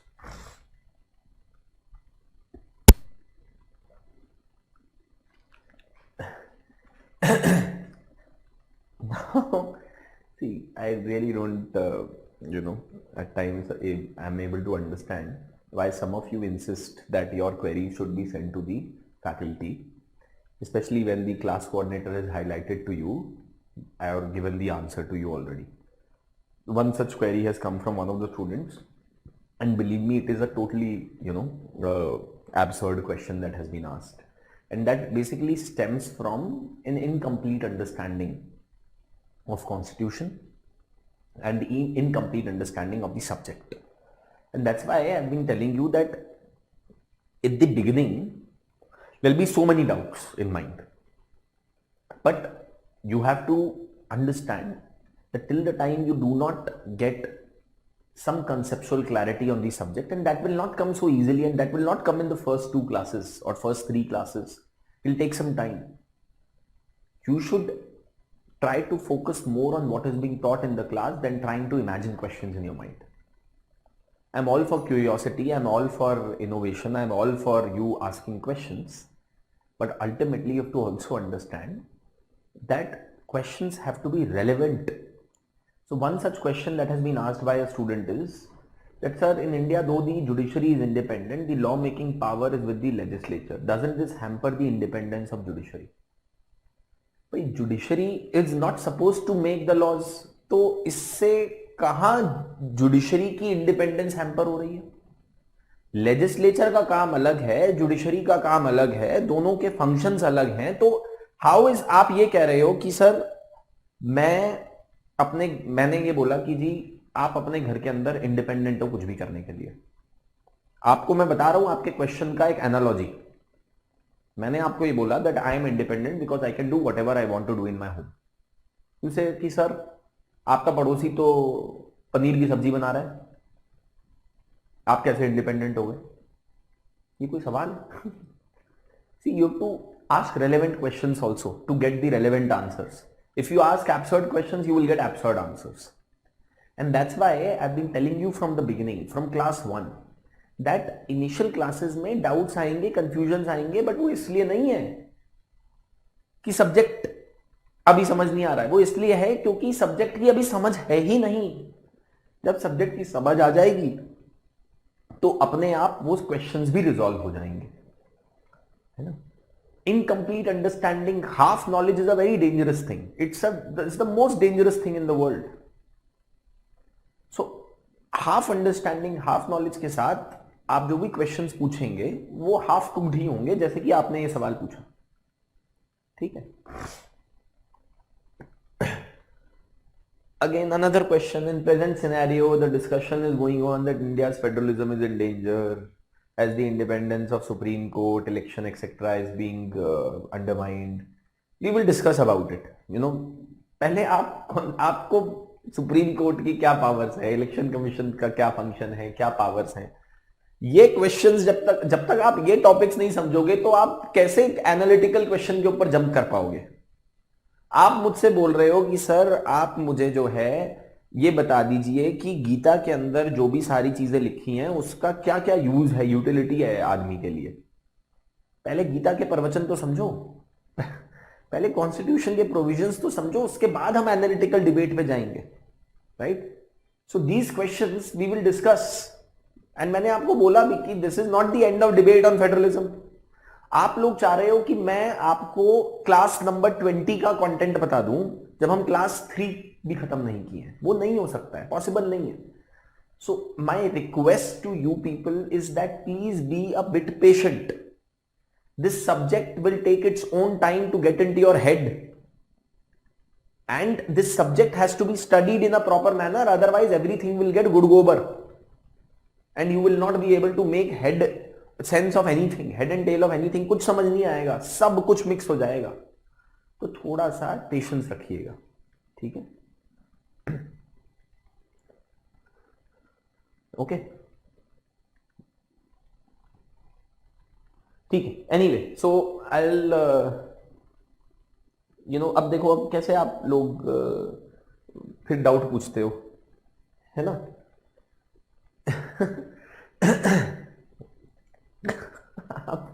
अब कोई मुझसे पूछ रहा है कि sir any clue about offline classes. यार response portal के ऊपर आप अगर ये सब बातें करते रहोगे तो it is going to be very difficult to cover all these things, right? So please understand the fact that we need to focus on the subject first. The queries, questions, etc. will come in later. Let's first focus on the subject. Let's first focus on what is being taught in the class. जो मैं समझा रहा हूं उतना समझ में आ रहा है कि नहीं आ रहा है? मैं इतना ज्यादा स्लो जा रहा हूं, मैं आपको बता नहीं सकता हूं, right? I'm deliberately going very slow in the class so that you people can adjust to the subject. But if you people keep manufacturing doubts and if you people keep manufacturing issues in your mind, then it will be very difficult to cover the subject. तो थोड़ा सा patience दिखानी पड़ेगी, थोड़ा सा हमें focus करना पड़ेगा जो चीज समझाई जा रही है उसके ऊपर। Anyway, so some people say that India is actually not a federal polity, but is a quasi-federal polity at the best, and to call India a federal polity would be wrong. Dr. B.R. Ambedkar holds a contrary view to this. He says that India's polity is federal but with a centrist bias or with a unitary bias. I'll give you examples of unitary bias in India's constitution.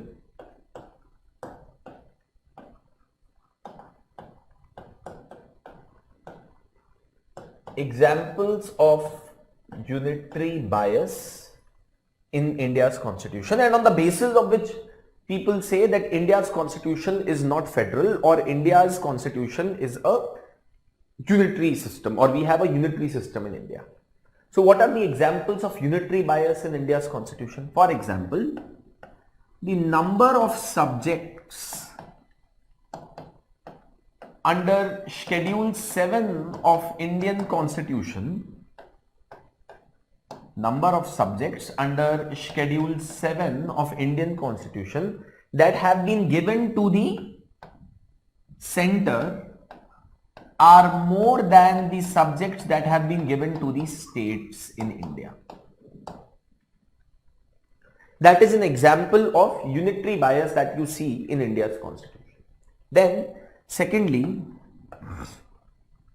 center in India has been given powers. Center has powers to invoke emergency provisions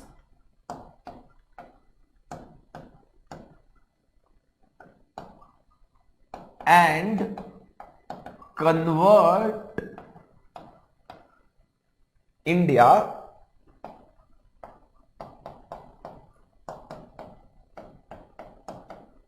into a federal polity, into a unitary system. तो जब भी emergency लगाई जाती है, national emergency या state emergency, आप federal system को unitary system में कन्वर्ट कर सकते हो और इसकी पावर्स भी सेंटर को दी गई है इंडिया में. Then on top of that, appointments.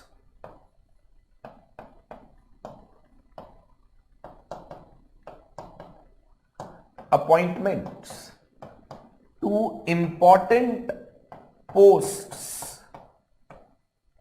important constitutional posts, whether it is UPSC, whether it is the Election Commission, whether it is the CAG, whether it is the Finance Commission, important posts in India, the appointment is made by the center. Appointments are made by the center. So this is another example of unitary bias. Then when you look at the financial revenues of state and center, there also you will find that the center has more sources of revenue as compared to the state. One simple example is that in India, states are not allowed to borrow money from outside India. The center is, right? So financial revenues के respect में भी आप देखोगे तो center has more financial revenues or more financial resources at its disposal as compared to the states in India. Then you can also see that every state is supposed to be headed by a governor. And who makes the appointment of the governor? Again, the center.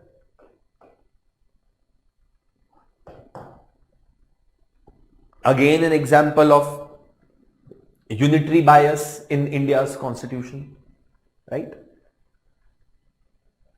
And then if you look at provisions in India's constitution, there are several provisions under which the parliament,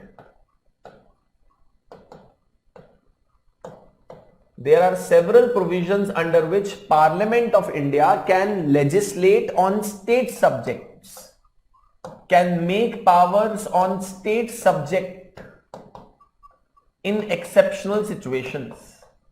Again, an example of unitary bias. So there are various provisions. This is just a tip of the iceberg, let me tell you. There are various provisions in India's constitution that show that the center is more powerful than the states. There is a clear unitary bias. And that is why people say that India is not a true or a perfect federation like United States of America. In United States of America, which is also said to be a true federation or a perfect federation, states have more subjects to legislate on as compared to the center. Amending the constitution requires ratification or approval by the states. In India, majority of the Indian constitution can be amended by the parliament alone. So there is a clear centrist bias in India's constitution. There is a clear bias towards the center. First and foremost, that is the reason because of which people say that India's constitution is not a federal constitution or India's system of polity is not a federal system of polity. Now let's try to understand why did India choose a system with a strong unitary bias? Why have we chosen a system with a strong central bias or a strong unitary bias? So let us try to understand that. Why we have a federal system with a strong unitary bias, centralist bias. See, one of the reasons for that was the prevailing circumstances at the time of independence.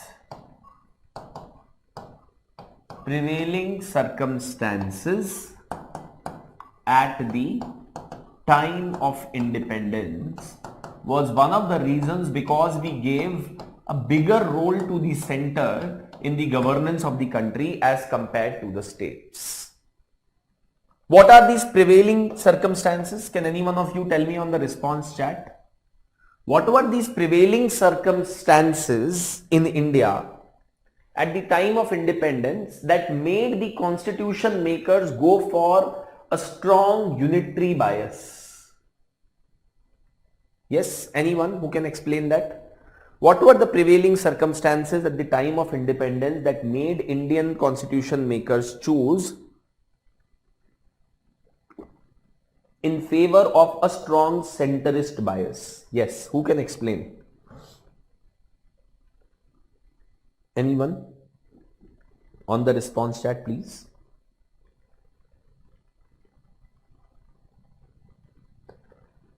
What were the reasons because of which we shows a strong centrist bias? What were the prevailing circumstances at the time of independence that made the Indian leaders choose a centrist model of federalism or a federal polity with an emphasis on the powers of the center?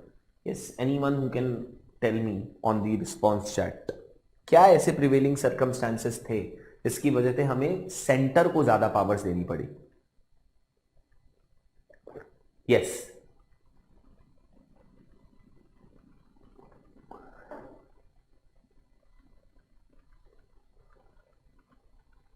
Yes, very good, very good. Some of these states were keen on seceding from India. There were a number of states where we were witnessing separatist tendencies. Some of the states wanted to separate from India and there were separatist tendencies that were prevalent at the time of independence. In order to curb these separatist tendencies, it was important to have a strong center that could ensure the integrity of the nation. We needed a strong center at the time of independence to ensure the unity and integrity of nation. To ensure the unity and integrity of nation, we needed a strong center. Okay, we needed a strong center because there were separatist tendencies that existed at the time of independence. To address them, we needed a strong center. What else? Yes, what are the other circumstances? What were the other circumstances? Yes, very good. The circumstances that prevailed at the time of independence, also one of the other circumstances that prevailed at the time of independence that made it important to have a strong center was the threat of external aggression from Pakistan. And we entered into a war with Pakistan within a year of India getting independent. एक साल के ही within, almost 1 year के within, India had to fight a war with Pakistan. So the external threat or the threat of external aggression from Pakistan was also one of the reasons because of which we needed a strong center. A strong center was needed in order to fight against an external enemy. And that is why in Indian constitution, emergency provisions were included. That is why in Indian constitution, there were various provisions that were included that gave extraordinary powers to the center. So prevailing circumstances at the time of independence, the separatist tendencies that existed in India and the threat of external aggression from Pakistan is one of the reasons because of which we chose a strong center in India, because of which we chose a political system, a federal polity with a strong centrist bias. The second thing that we need to keep in mind is the second reason because of which we chose a strong centrist government was that various burning issues,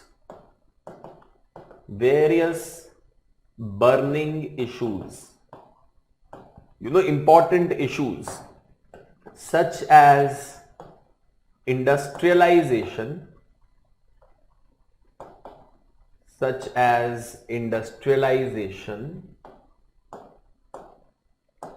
poverty,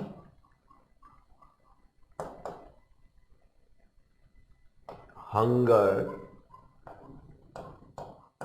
infrastructure development required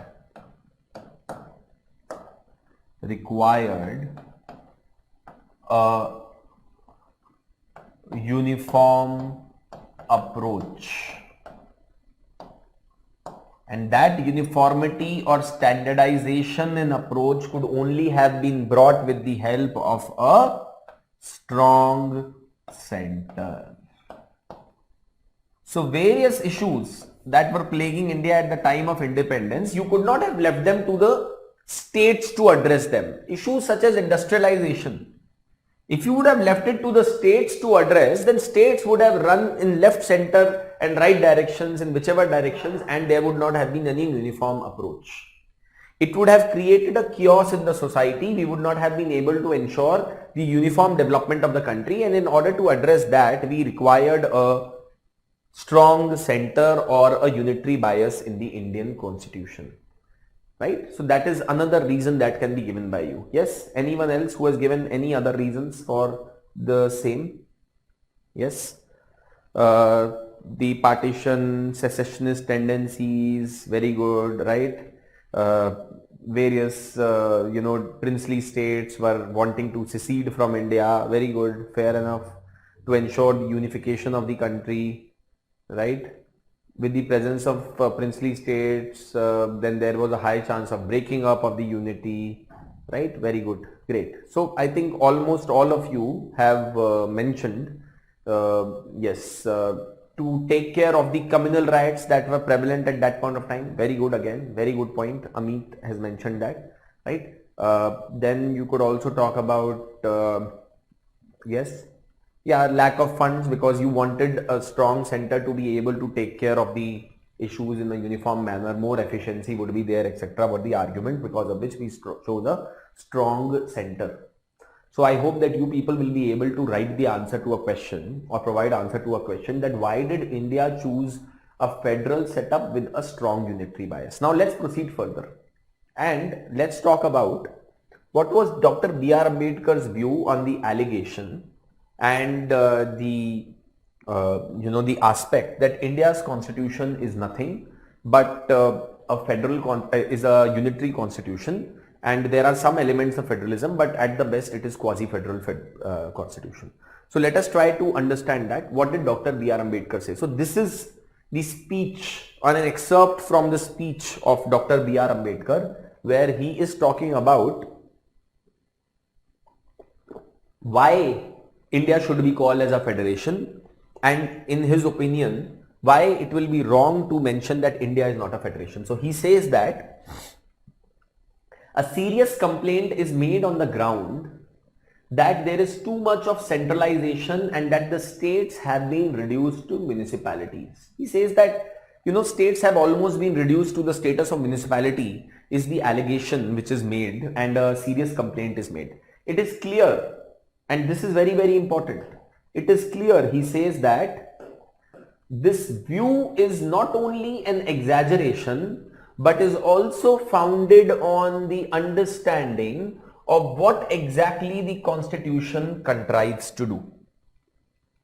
He says that this question or this allegation or complaint against India's constitution not being a federal constitution is coming from a lack of understanding of what the constitution exactly wants to do, or is an exaggeration. He says that as to the relation between the center and the states, it is necessary to bear in mind the fundamental principle on which it rests. And this is very, very important. Now the next line is very important and you need to underline that. Okay, so Dr. B.R. Ambedkar says that the basic principle of federalism. What is the basic principle of federalism? हमने 4 feature समझे federalism के, but doctor Ambedkar कहते हैं कि सबसे basic feature federalism का होता है that the legislative and the executive authority is partitioned between the center and the states, and this partition of legislative and executive authority, or essentially powers between center and states, should not be by any law to be made by the center but the constitution itself, and this is what the constitution does. So he says that the basic principle of federalism is present in India's constitution, and you cannot therefore say that India's constitution is not federal in nature. He says that the states under our constitution are in no way dependent upon the center for their legislative or executive authority. He basically says that both of them are completely independent in their own sphere. The state exercises its powers in its own sphere and the center exercises its own powers in its sphere. दोनों को अलग अलग power separate करके division करके constitution ने दी हुई है, जिसके अंदर वो दोनों अलग अलग तरीके से ऑपरेट करते हैं, एक दूसरे से completely independent. He says that the center and the states are co-equal in this matter. Now this is very important. Dr. B.R. Ambedkar says that to equate the to say that the center is above the state or the states are above the center will be wrong in context of India. Both of them are equal. He says that it is difficult to see how such a constitution can be called centralism. Now he goes on to say one more thing. He says that it may be that the constitution assigns to the center too large a field for the operation of its legislative and executive authority than is to be found in any other federal constitution. वो बोलता है कि मैं ये accept करता हूं that yes, center has been given too many powers as compared to the states as can be seen in any other constitution of the world. But he says that it may be that the residuary powers are given to the center. Residuary powers क्या होती हैं? Basically आपने subjects की एक list बनाई, आपने कुछ subject state को दे दिए, कुछ सब्जेक्ट सेंटर को दे दिए, बट हो सकता है कुछ सब्जेक्ट मिस आउट हो गए हों. Those subjects are called as residuary subjects which may not have been made a part of the division of the powers. Now it is possible that some subjects may come up in future as well. Say for example, in 1950 when we were writing the Indian Constitution, who thought that there will be something like cryptocurrency? Who thought that there will be something like artificial intelligence? Who thought that there will be something like drones? Now all these subjects that are new and emerging go to the center because these are not mentioned in the constitution anywhere, therefore they are called as residuary subjects. He says that I agree that it is that residuary subjects have been given to the center and not to the states in India. In United States of America, states have control over residuary subject, but he says that these features do not form the essence of federalism. और doctor Ambedkar फिर से repeat करते हैं that the chief mark of federalism is, as I said, lies in partition of legislative and executive authority between the center and the units by the constitution. This is the principle embodied in our constitution. So Dr. Ambedkar clearly proves it in the Constituent Assembly कि आप लोगों ने जिन्होंने भी ये बोला है कि इंडियन कॉन्स्टिट्यूशन फेडरल नहीं है, उनको कॉन्स्टिट्यूशन की अंडरस्टैंडिंग ही नहीं है. फेडरल कॉन्स्टिट्यूशन में division of executive and legislative powers होना चाहिए between the two organs of the state and that should between the two levels of the government and that should be done by the constitution itself, not by an act of the parliament. As long as that is there, it does not matter whether there is a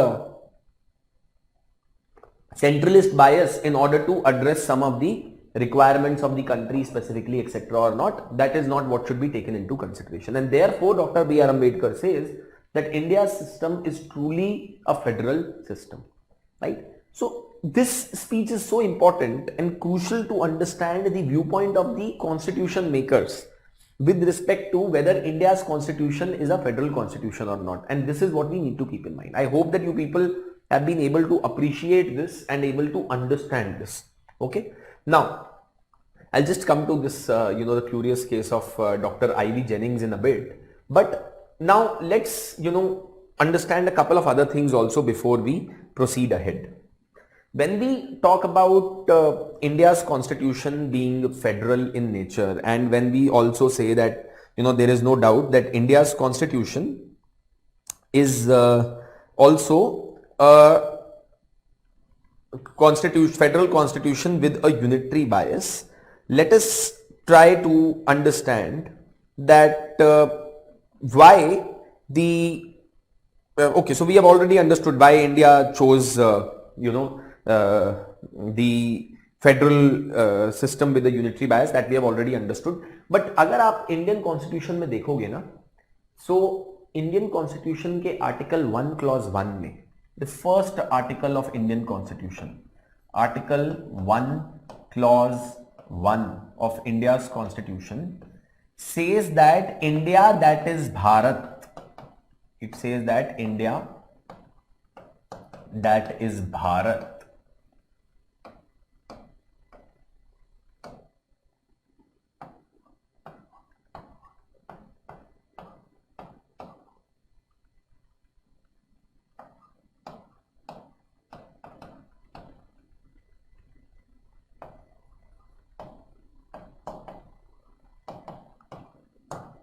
Indian Constitution, Article 1, Clause 1 says that India, that is Bharat, shall be a union of states.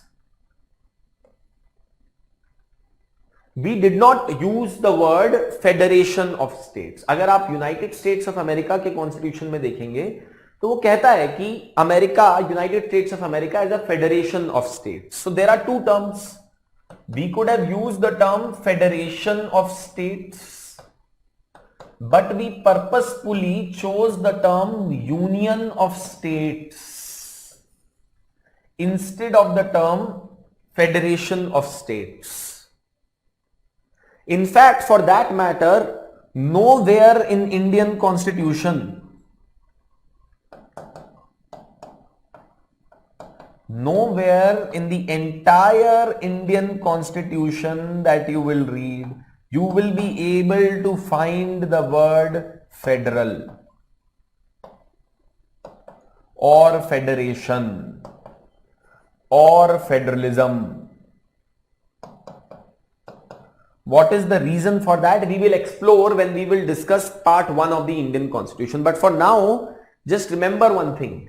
Even though India is a federation, Dr. B.R. Ambedkar stands in the Constituent Assembly and says very openly that India is a federation with a centrist bias, but at the same time, he refrains from using the word federation of states. He refrains from using the word federal, federalism, federation anywhere in the Constitution. What is the reason for that? Why did Dr. B.R. Ambedkar, despite saying that India is a federation, not write the word federalism, federation, federal anywhere in the Indian Constitution? We will explore that reason. It's a very interesting concept. It's a very interesting thing that we need to be aware of. Okay. So when we will discuss Article 1, Clause 1 of the Indian Constitution, I will discuss that concept with you, that why did we not use the term federation, federal, federalism कहीं पे भी, और हमने federation of states की जगह union of states क्यों mention किया? Why did we mention union of states as compared to federation of states is something that we will discuss when we will discuss about article 1 clause 1 of the Indian constitution. Right, for now this is the brief introduction as far as the federalism is concerned. Okay, next thing that I will be discussing is the concept of the Indian preamble. But before that, just to get you more interested in the subject and to tell you that how well the Indian Constitution has been written and to talk about the durability of it, let us be aware of something. Again, see, these are not the things which will be asked in the examination, okay? But the idea here is to just get you keen and interested in the subject. My objective is to get you interested in the subject. If as a teacher I can do that, I think I would have done my job. Explaining the concepts etc. can happen, but most important is that you people should get interested in the subject beyond the examination also, so that you start understanding the subject out of your keenness, out of your curiosity. So the curious case of Sir Ivor Jennings. So Sir Ivor Jennings was a constitutional law expert, a professor of constitutional law, and in 1951, Sir Ivor Jennings had been invited to University of Madras in Chennai to deliver a series of lectures on the just born Indian Constitution. What is his view? What is his analysis of the Indian Constitution? And let me tell you, Sir Ivor Jennings did not give a very favorable or give a very positive review of the Indian Constitution. He was very critical of it. He said that the Indian Constitution is too long, it is too complex, it is too rigid, and in my opinion, this Constitution will not survive. So this is what Sir Ivor Jennings or Professor Ivor Jennings said about the Indian Constitution in a series of these lectures. He said that it is too long, too rigid, too prolix. Over the course of 3 lectures, Jennings elaborated his views. He focused on some primary aspect. He says that the Constitution's rigidity and its superfluous provisions, fundamental rights and directive principles of state policy, and finally the key aspect of India's federalism. he finally handed down a largely unfavorable verdict. He said that the Indian constitution was far too large and therefore far too rigid, too caged by its history and too unwieldy to be molded into something useful through judicious interpretation. Overall judgment of Sir Ivor Jennings about Indian constitution was that Indian constitution will not endure, and he said that Indian constitution will eventually fail. Indian constitution will eventually fail and democracy in India will be a failure. This constitution will fail, या तो नया constitution लिखेंगे या कुछ और होगा, यहाँ पे dictatorship आ जाएगी या कुछ होगा, something like that. Now, let me tell you one more interesting fact. There is a study that was done by Chicago University, and that study by Chicago University highlighted that the average life or the average lifespan of any constitution is around 15 years. So on an average, a constitution survives only for 15 years, and after that either some kind of a resolution, a revolution breaks out, the dictatorship takes over, military coup happens, something like that happens and constitutions fail. Now the interesting thing is that Sir Ivor Jennings gave a very, very unfavorable verdict on the Indian constitution, gave a very critical verdict on the Indian constitution. And the irony is, or the reality is that first and foremost, Indian constitution has survived for more than 70 years now. We continue to remain as a democratic republic. Yes, there are difficulties. Yes, there are challenges. Yes, there are questions that are being raised over independence of judiciary, independence of various institutions, etc. But having said all of that, you cannot deny the fact that there are number of things that continue to function properly in India under the Indian constitution. More than 70 years have passed and India's constitution has survived. But Sir Ivor Jennings was also called to write the constitution for Sri Lanka in 1960s. In 1960s, the same Sir Ivor Jennings was also commissioned to write a new constitution for Sri Lanka, then known as Ceylon. And the irony is that the same Ivor Jennings who was criticizing the Indian constitution and saying that it would not endure and it would not be durable in nature, despite all the precautions that he had taken in the drafting of the Sri Lankan constitution, that constitution lasted for about 6 years. So probably the point I am trying to highlight is that Indian constitution makers had the last laugh, even though they were criticized for the kind of constitution that they had written, but definitely it was good. It survived for more than 6 years in comparison to the constitution that was written by Sir Ivor Jennings himself, right? There is one question that has come from Shibananda, that is reorganization of states also a proof of unitary bias? Yes, absolutely. Article 3 of the Indian Constitution allows the Parliament of India to reorganize the states in India, to create a new state, to merge two states, to split one state into multiple states, etc. and so on and so forth. And this can be done without the approval of the state legislature. That is, state may or may not agree to such an reorganization, but the center can still go ahead with it. We will discuss about Article 3, but yes, absolutely correct. Article 3 is also an example of, or reorganization of states in India is also an example of the unitary bias. मैंने तभी आपको बोला था कि एक example नहीं है, इसके अंदर बहुत सारी चीजें हैं, ठीक है? तभी एक पेज के ऊपर भी लिखना पॉसिबल नहीं है कि इंडिया के कॉन्स्टिट्यूशन में क्या क्या प्रोविजंस हैं जो कि यूनिटरी बायस दिखाते हैं, because there is not just one single provision, there are so many provisions that we will be going through, and you would yourself understand that how India's constitution definitely has a centrist or a unitary bias in it. Okay, so that's pretty much about the concept of federalism, and now we will start with preamble to India's constitution. Okay, we will start discussing each and every term that has been mentioned in preamble to India's constitution, and we will try to analyze each of those things. Okay, any questions that are there, you may please ask right now related to whatever basics we have discussed about Indian constitution, because now we are beginning with the actual provisions of Indian Constitution, and we are starting with the preamble to Indian Constitution. But before that, any questions or any doubts that you may have, please feel free to ask it right away from the class coordinator, not from me directly on the response chat, because that is not definitely going to help.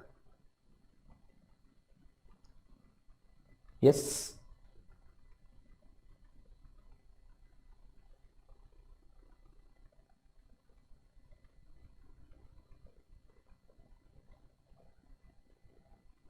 Any questions?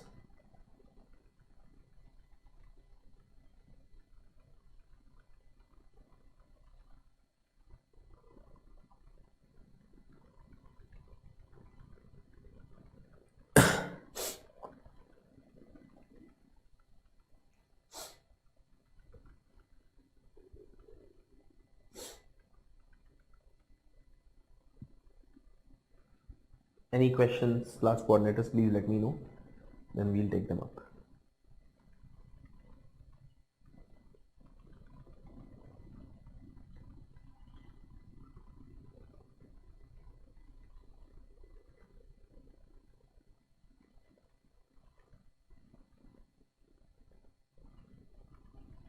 Okay, so let's proceed further now, and we will talk about preamble to India's constitution. But before I go further, how many of you have, and be honest about it, there is nothing like a prize which will be given for saying a yes or a no here, and nothing is going to change. I am still going to explain the preamble to India's constitution even if you give the answer as no. How many of you have ever seen the preamble to India's constitution or ever read it? Okay. Yes, tell me, how many of you have ever seen the preamble to India's constitution? This is preamble to India's constitution, original preamble के अंदर कुछ कुछ amendment हुए थे, but ये आज जैसे preamble है Indian constitution, this is how it looks. How many of you have ever seen the preamble to India's constitution? How many of you have ever had a look at it, read it, understood it? Yes, if you can tell me on the response portal once. This is just out of curiosity. I want to understand that how many of you have ever seen the preamble to Indian Constitution before? आप में से कितने लोगों ने preamble actually खुद से देखा है या पढ़ा है? कोई बता सकता है मुझे? Yes. Have you read it? Have you understood it?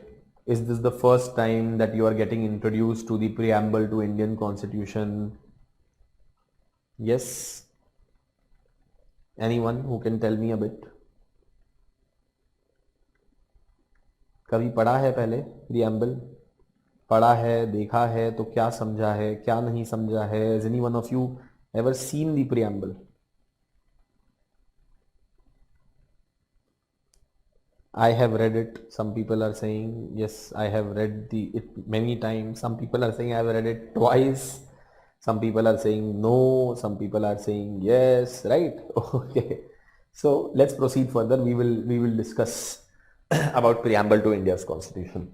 So see, first and foremost, what exactly is a preamble? अगर आप कोई भी किताब खोलोगे, any book that you open up, you will find that there is a preface or an introduction that has been given to the book. What is the objective of that preface or introduction to the book?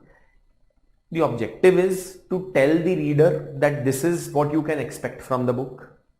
The objective is to tell the reader that this is what is coming at you. This is what is the summary of the book. This is what is the content of the book it looks like. The objective is to also tell you why the author of the book has written that book. What is the purpose for the author to write that book? And it also tells you in a way the philosophy of the author as well. What is the mindset with which the author has written that book. Similar to introduction or preface of any book, preamble is to any constitution. Preamble to a constitution is nothing but an introduction to the constitution. Preamble to a constitution is nothing but a brief summary of the constitution. And preamble also tells you about the mindset of the author or the writers of the constitution. Now the concept of preambles to constitution, the concept of writing a preamble to a constitution, concept of writing a preamble to the constitution was first introduced by United States of America. United States of America is the first country in the world which had the preamble to its constitution. There was a preamble to the American Constitution that one could see, which was there in United States of America. Right? In fact, India's preamble or preamble to India's constitution is to a large extent inspired by the अरे यार अभी तो मैंने बताया what are the reasons for not using federalism word in the constitution when I will discuss article 1 of the Indian constitution. जो चीज मैंने बोल दी तुम उसी सवाल को वापस रिपीट कर रहे हो. मैंने बोला कि यार हम कल मिलेंगे और कल डिस्कस करेंगे. तुम बोल रहे हो सर हम कब मिलेंगे, सर हम कब डिस्कस करेंगे, सर ये बता दो हम ये डिस्कस कब करने वाले हैं. मैंने अभी तो बताया जब आर्टिकल 1 डिस्कस करूंगा तब मैं आपको बताऊंगा कि क्यों इंडियन कॉन्स्टिट्यूशन में वर्ड फेडरल, फेडरलिज्म, फेडरेशन नहीं यूज किया गया है.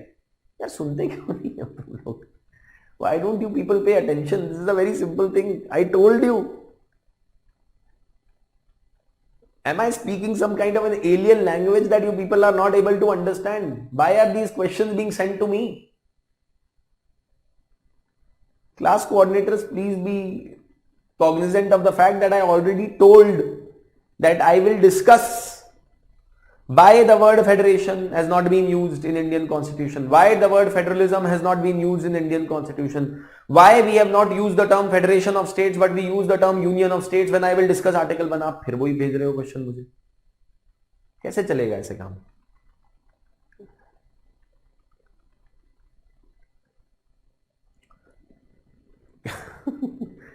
I just find it funny at times, you know.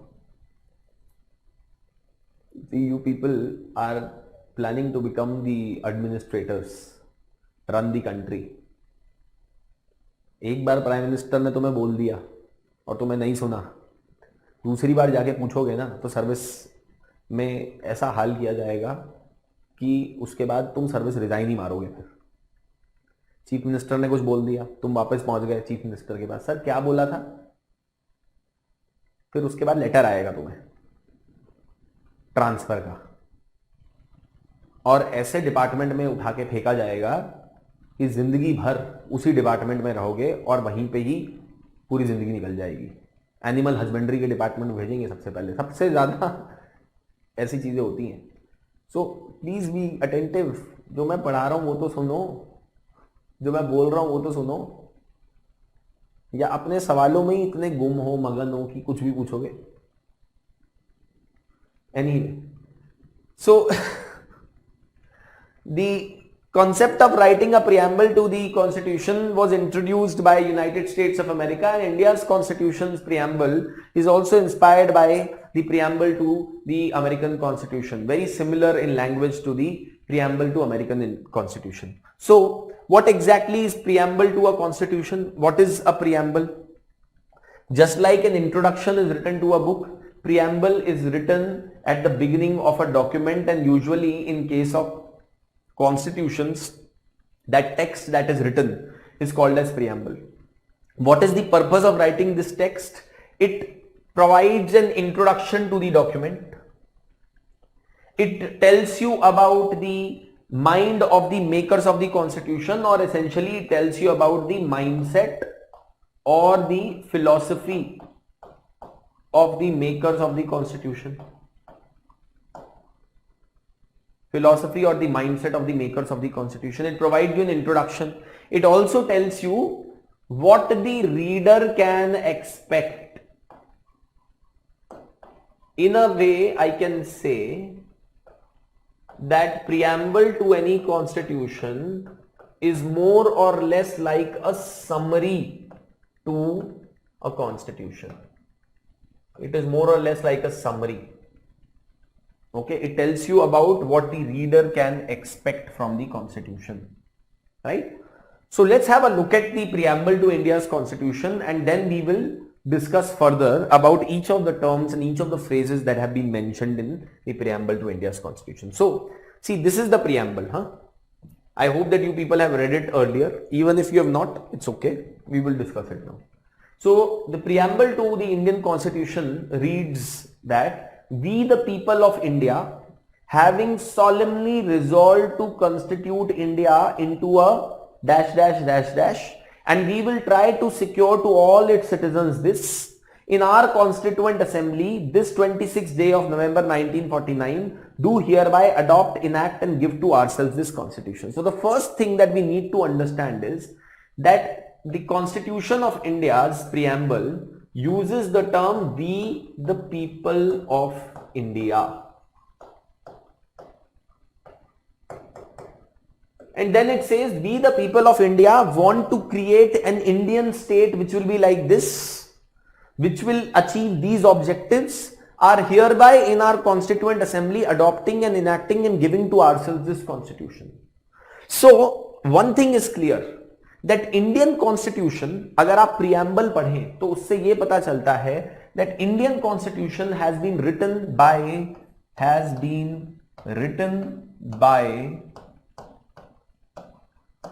Indian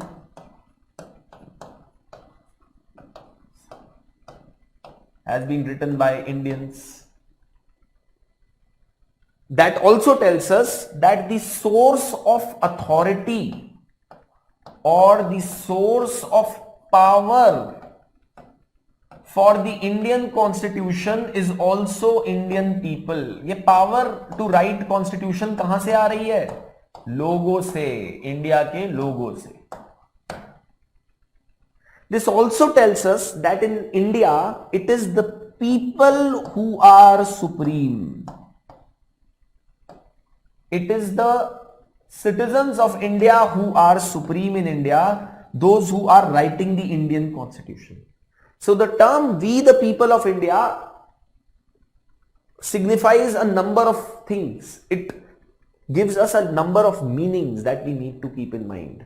The term we the people of India tells us that the Indian constitution has been written by Indians. The term we the people of India signifies that the source of authority or the source of power for the Indian constitution is people of India. And in India, it is the people who are supreme because people are writing the constitution, and then the parliament, executive, judiciary, all will be created as a result of the constitution. So basically in India, it is the people of India, those who hold the key to power. They have the power. People are supreme. They have written the constitution. And then everything is supposed to function as per the constitution that has been written by the people. हम इसको ये भी कहते हैं, people are supreme, that in India people are sovereign. People are sovereign. Sovereign का मतलब ये होता है that in India people of India are under control of no one. अब इसका मतलब ये नहीं आप बोलो कि सर ऐसा थोड़ी ना लोग कुछ भी थोड़ी ना कर सकते हैं. ऑफ कोर्स कॉमन सेंस की बात कर रहे हैं हम. यहां पे ये बोल रहे हैं कि in India people are sovereign means the real power with respect to the fate of India lies in the hands of Indians. The real power is not in the hands of the legislature or the executive or the judiciary. The real source of power of Indian constitution is people of India. It is people of India who are not subject to any external control. Even the executive, legislature and judiciary are subject to the constitution of India. भाई तीनों जो organs of state हैं वो constitution से ही तो अपना powers और legitimacy draw कर रहे हैं. But as far as the real source of power in India is concern, it is the people of India. We the people of India, right? So that is the meaning और the importance of the term we the people of India, which has also been mentioned here. You can either note it down from here और what I just mentioned to you. ठीक है? We the people of India in our constituent assembly What does this term we the people of India are doing this shows? It shows that the real sovereignty or the real power, the sovereignty or the real power lies in the people, and that the constitution emanates from them. The constitution originates from the people of India.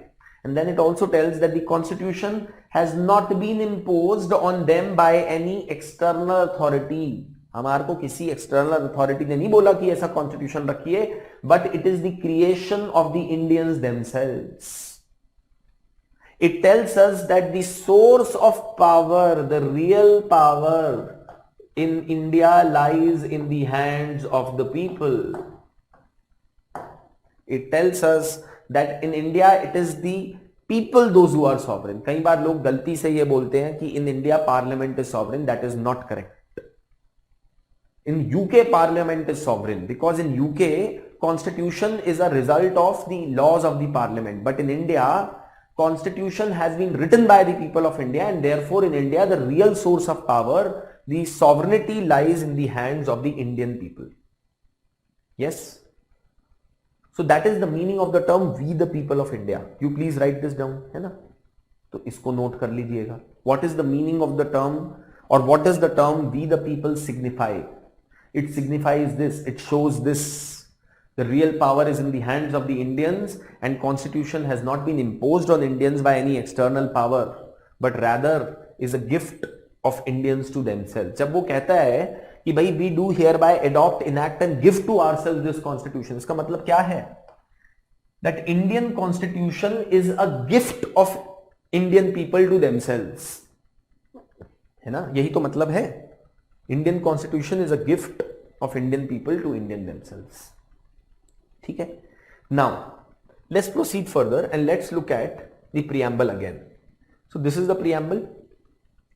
In preamble, if I were to say that, divide the preamble into parts, then I would say that this part of the preamble tells us about the nature of Indian state. It tells us about the nature of Indian state. This part of the preamble tells us about the objectives of Indian constitution, tells us about the objectives of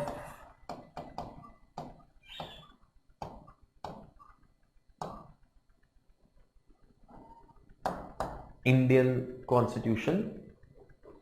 Okay, and this part of the constitution tells us about the date of adoption of the Indian constitution, right? Date of adoption, objectives and nature of the Indian state. तो पहले हम सबसे पहले part को देखेंगे और समझेंगे what exactly is the nature of Indian state as has been mentioned in the Indian Constitution's preamble. Okay? तीन चीजें क्लियर हैं जो कि इंडियन कॉन्स्टिट्यूशन के प्रियम्बल को तीन हिस्सों में, तीन पार्ट्स में डिवाइड किया जा सकता है. पहला वाला आपको नेचर ऑफ इंडियन स्टेट बता रहा है, दूसरा आपको ऑब्जेक्टिव्स ऑफ इंडियन कॉन्स्टिट्यूशन बता रहा है, and the third one is telling you about the date of adoption of Indian constitution. Okay, these are the three things or three parts into which the preamble to India's constitution can be divided. So let's first talk about the nature of Indian state now. Okay, so what is going to be the nature of Indian state is mentioned by the preamble to Indian constitution. Nature of Indian state. पहले हम देखते हैं originally India के preamble में क्या लिखा था. Originally India के प्रियम्बल में लिखा था we the people of India having solemnly resolve to constitute India into. अब सॉलेमनली रिजॉल्व का मतलब क्या होता है? Solemnly resolve means that we have taken a solemn resolve. We have taken a resolve with satynishtha, with utmost sincerity. That is what is the meaning of a solemn resolve. We resolve to make India into this with utmost sincerity.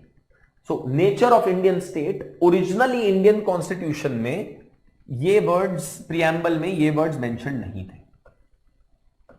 So the original preamble to India's constitution read that we the people of India having solemnly resolved to constitute India into a sovereign democratic republic.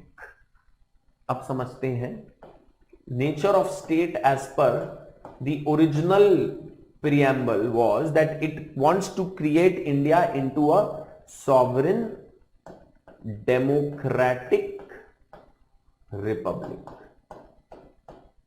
Sovereign democratic Republic, बस इतना ही लिखा था originally.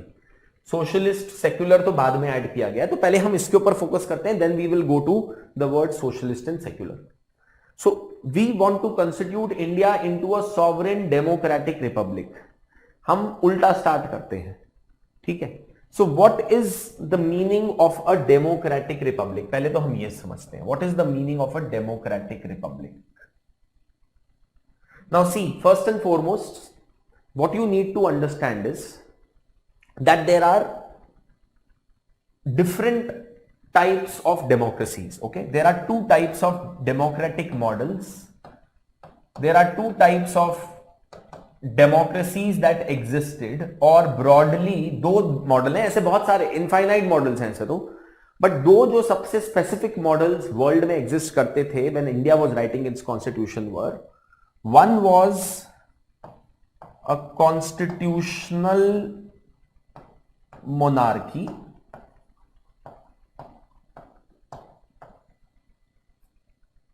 and the other kind of democracy or the democratic model that used to exist was that of a democratic republic.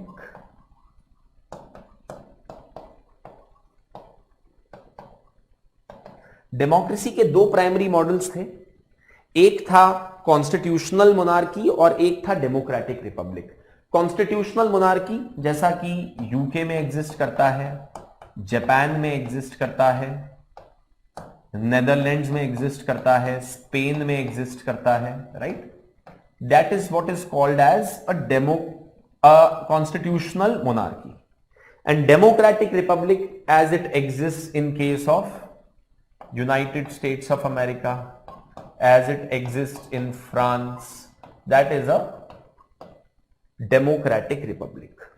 So what is the difference between a constitutional monarchy and a democratic republic? देखो दोनों ही democracies हैं, दोनों में ही real power lies with the people. In both the systems, it is the people those who elect the government and then the government exercises powers. In both the systems, people have the powers to choose a government and people have the powers to throw a government out of power. So you have a constitutional monarchy and a democratic republic. But what is the difference between a constitutional monarchy and a democratic republic? And when I say United Kingdom is a constitutional monarchy, or Japan is a constitutional monarchy, what is the meaning of that? So let us try to understand the meaning of the term a constitutional monarchy. Democracy यहां भी exist करती है और democratic Republic में भी exist करती है, पर ये कॉन्स्टिट्यूशनल मोनार्की होता क्या है?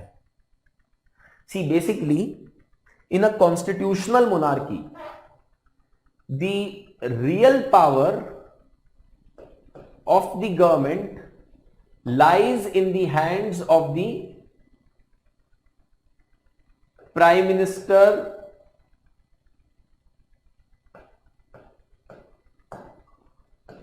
and his Council of Ministers.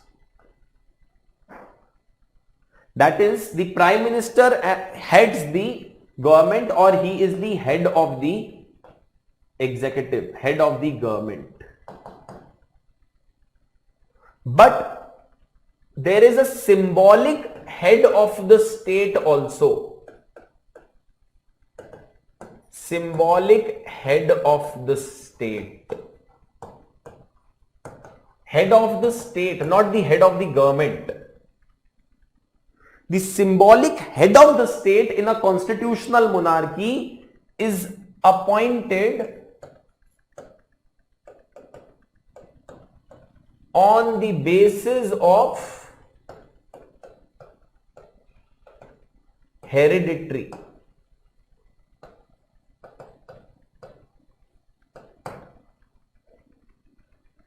In a constitutional monarchy, there is a king or a queen who will be a symbolic head of the state, nominal head of the state. ये head of the state तो है, but merely symbolic in nature है.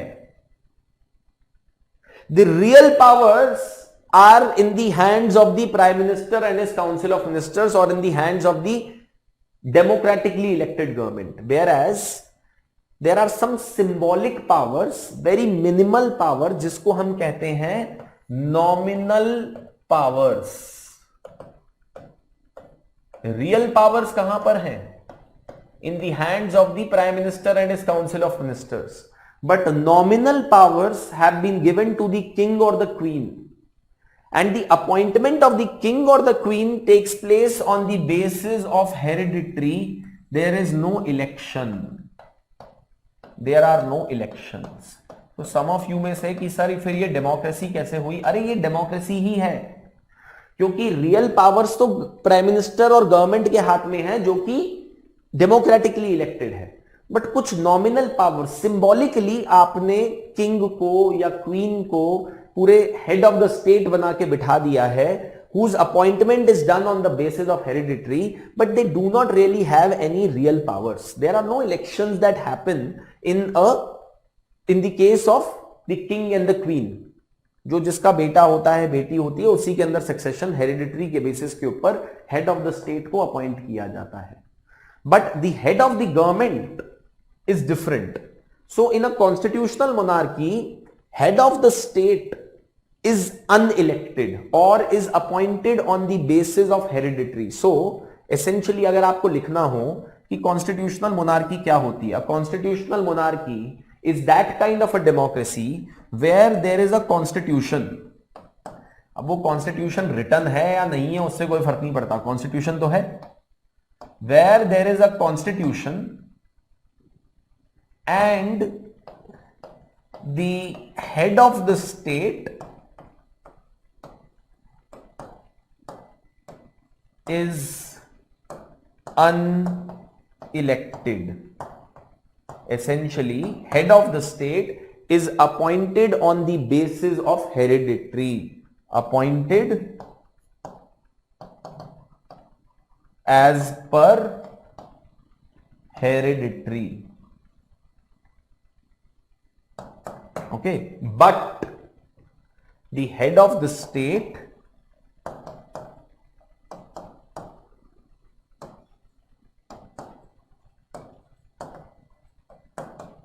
has only symbolic powers. Head of the state only has symbolic powers. Head of the state does not have real powers. He is only a nominal head. उसके पास actual में कुछ ज्यादा powers नहीं होती है king और queen में. इसको कहते हैं कॉन्स्टिट्यूशनल मोनार्की मॉडल, जो कि आपको जापान में किंग है, एम्परर है. सिमिलरली आपको यूके में, नेदरलैंड्स में, स्पेन में, बहुत सारी डेमोक्रेटिक कंट्रीज में मिलेगा ये मॉडल. इसका मतलब ये नहीं है कि ये कंट्रीज में डेमोक्रेसी नहीं है. इसका मतलब बस ये है कि the head of the state in these countries is not elected but is rather appointed on the basis of hereditary. But ये डेमोक्रेसी है, पूरी तरीके से फुल फ्लेजेड डेमोक्रेसी है. Real powers are in the hands of the head of the government who is different from the head of the state. ठीक है. अब दूसरा जो मॉडल है ना, वो है डेमोक्रेटिक रिपब्लिक का. The moment the term republic is used, it means republic as a term means that the head of the state is elected. अब वो अलग बात है कि यूएसए के अंदर head of the state and head of the government is same, that is the president. In India, head of the state and head of the government are different. But in democratic republics, head of the state is elected. So let us try to understand this. We have understood what is a constitutional monarchy. Yes, this is what a constitutional monarchy is. UK, Japan, Spain are constitutional monarchy. The other model is that of a democratic republic. Is that of a democratic republic. Is everyone able to understand what I am saying? Can you please tell me on the response chat once that you have been able to understand whatever I have been trying to explain? किसी को कोई दिक्कत तो नहीं आ रही? You know, is there any difficulty in understanding anything? Yes?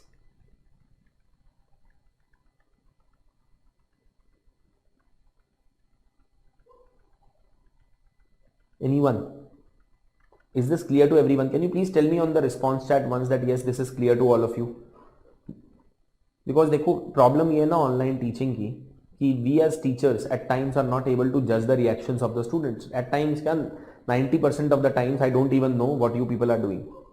You people may be sitting somewhere having a chit chat with your friends,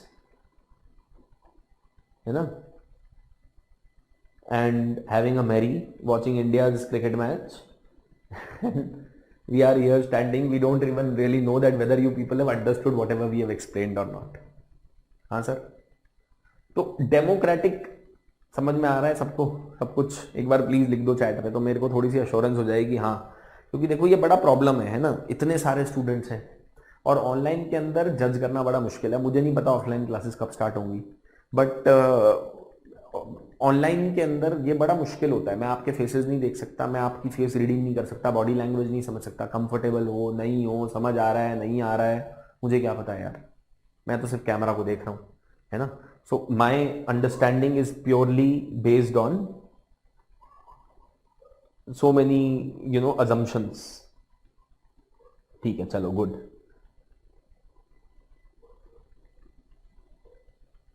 ठीक है, तो अब बात करते हैं कि in India we have adopted what is the system of a democratic republic. So in a democratic republic what you need to understand is that the head of the state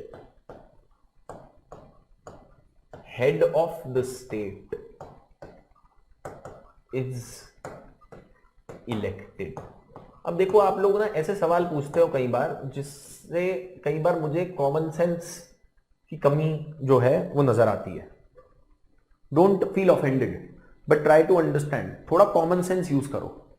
आप कुछ स्टूडेंट्स पूछ रहे हैं कि sir what is the need for symbolic head of the state if he doesn't enjoy real power. मेरे को एक बात बताओ, आपके घर में कोई बड़े बूढ़े होंगे, दादाजी होंगे, नाना जी होंगे, कोई और हो सकता है उनसे भी कोई एल्डर हो, है ना. आप हमेशा उनकी बात सुनते हो. जरूरी नहीं है कि आप वैसा करो जैसा वो बोले. अब उन लोगों के अलग विचार हैं, you know, they have different view points. अगर आप उनके अकॉर्डिंग जिंदगी जीने लग जाओगे तो फिर तो रह नहीं पाओगे. You will not be able to survive in today's world. वो बोलेंगे अरे क्या जरूरत है मोबाइल की, अरे क्या जरूरत है बाहर जाके खाने की, अरे क्या जरूरत है सिनेमा हॉल में मूवी देखने की. हम तो अपने समय में सिनेमा हॉल में मूवी नहीं देखते थे. आप अपने घर में बल्ब लगाने के लिए जाओ, आप बोलो जी हम अपने घर में इन्वर्टर लगाएंगे, पावर बैकअप लगाएंगे. वो बोलेंगे क्या फर्क पड़ता है, जरूरत नहीं है. जब हम पढ़ते थे तब तो बत्ती होती नहीं थी, हम तो लैंप पोस्ट की रोशनी के नीचे पढ़ते थे, हम तो लालटेन में पढ़ते थे, तुम भी पढ़ो. बोलते हैं ऐसा कई बार, बट फिर भी आप उनकी बात को इज्जत देते हो. You give importance to what they are saying. Why? Because you want to create a symbol of the family also. There is someone who is so elderly. You just have that person in the family as a matter. You give them respect. They may not have real powers. They may not take any decision with respect to the functioning of your house. But you still listen to them. Your dad will listen to them. Your mother will listen to them. You will go and listen to them. Everyone in the family will listen to them. You may or may not listen. Actually do what they are saying. Similar way, the head of the state is there. Head of the state has been created as a person, as a symbolic gesture. Common sense की बात है ना ये। अब आप मुझे बोलो कि सर आसमान नीला क्यों दिख रहा है, पानी ट्रांसपेरेंट क्यों होता है सर? कुछ सवालों के जवाब जो हैं वो नहीं है मेरे पास, और कुछ सवालों के जवाब आप जब आगे जाएंगे तो you will understand that why this position was created, right? तो आप अगर हर चीज को क्वेश्चन करोगे कि सर कॉन्स्टिट्यूशन लिखा ही क्यों, जंगल राज चला लेते, फिर क्यों भाई आप में से कुछ लोग बोलोगे सर कॉन्स्टिट्यूशन भी लिखने की क्या जरूरत थी, हम सब लोग अध्ययन कर ही लेते ना। So see, use a bit of common sense also before you ask some questions, because without common sense you will not be able to understand any subject. Basic common sense तो एक objective आपके दिमाग में होना चाहिए, है ना? Now, what is a democratic republic? A democratic republic is where the head of the state is elected. And see, when you ask such questions and when you repeatedly ask these questions to the class coordinator and then they send me कि sir students emphasize कर रहे हैं इसका answer दो, it wastes time of the class. We are going extremely slow in the class, extremely slow, right? इस pace पे चलेंगे तो हमें 70 क्लासेस लग जाएंगी सब्जेक्ट का सिलेबस खत्म करने में। तो थोड़ा सा हमें रैपिड अगर मूव करना है, अपना सिलेबस खत्म करना है और 2023 का ही एग्जाम देना है, 2033 का नहीं देना, तो we will have to speed up a bit. Now, democratic republic. What is a democratic republic? In a democratic republic, the head of the state is elected. Now, that is another matter, that the head of the state may have real powers or may have some symbolic powers. For example, in United States of America, presidential model is there. So, president in United States of America holds the dual position of the head of the state as well as the head of the government.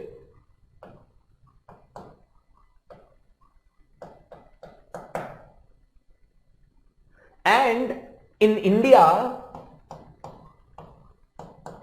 the head of the state is president.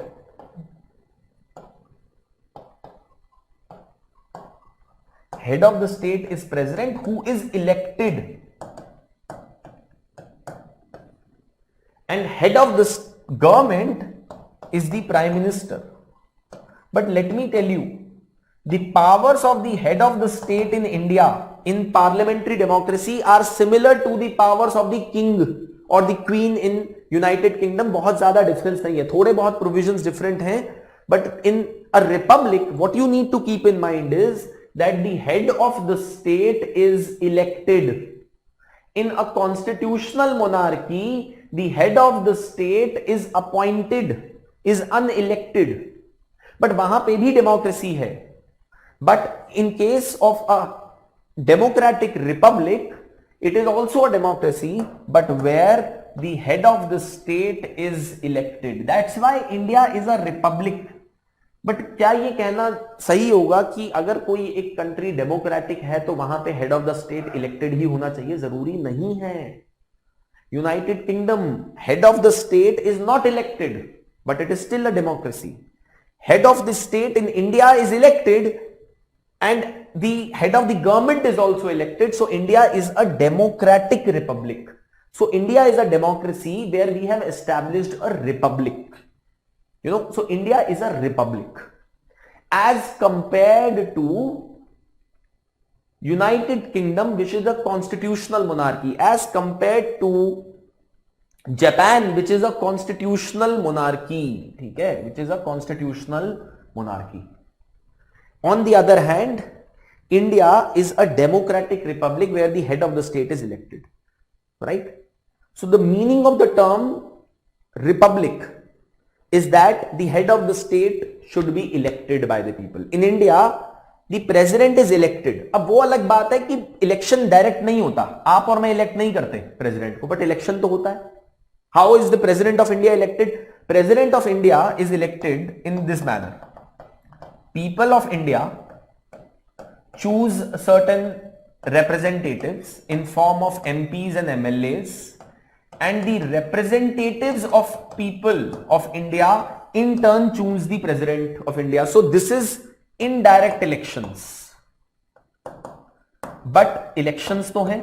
as compared to United Kingdom where the head of the state is appointed on the basis of hereditary. So India's system is that of a democratic republic vis-a-vis the British system, which is that of a constitutional monarchy where the head of the state is not elected but appointed. So this is the thing that we need to be aware of.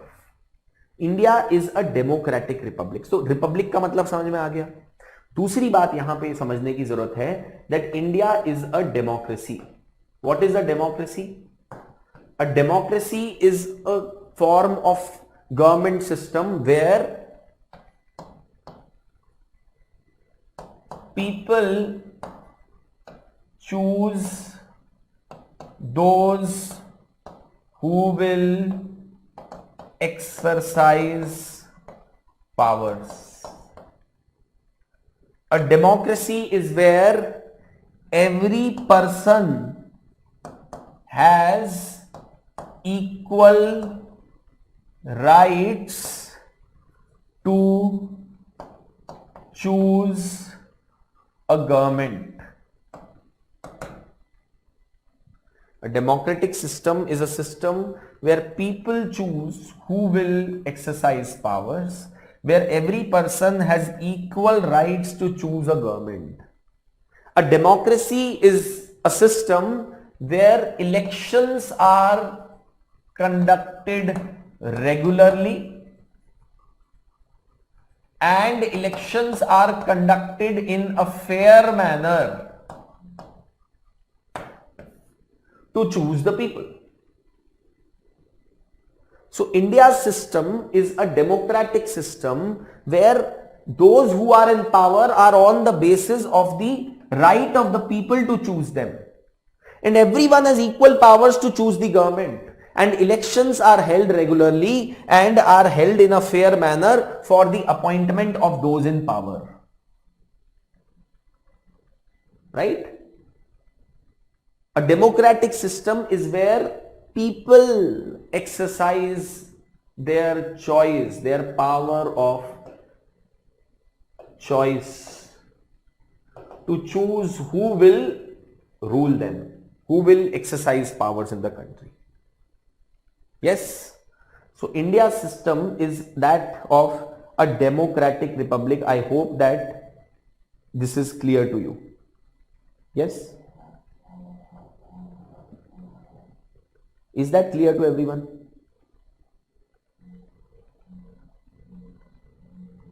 Yes? Is that clear to everyone?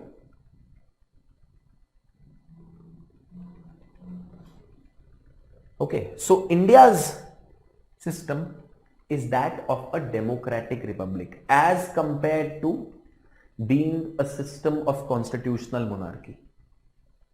Therefore, we say that India will be constituted into a sovereign democratic republic. Clear to everyone? I hope you have noted this down, right? Where in a constitutional monarchy, the head of the state is unelected and is appointed as per hereditary, but the head of the state only has symbolic powers. In a democratic republic, the head of the state may have symbolic power or may have real powers. For example, in United States of America, the president has real powers. He is the head of the state and he is the head of the republic as well. He is the head of the government as well. पर वो presidential system है. Within democratic republic, there can be two kinds of system, presidential system and the parliamentary system. In case of India, the head of the state is elected, but at the same time has only nominal powers. The head of the state is only a symbolic position that has been created. Yes, is that clear to everyone? Any questions that you have till here?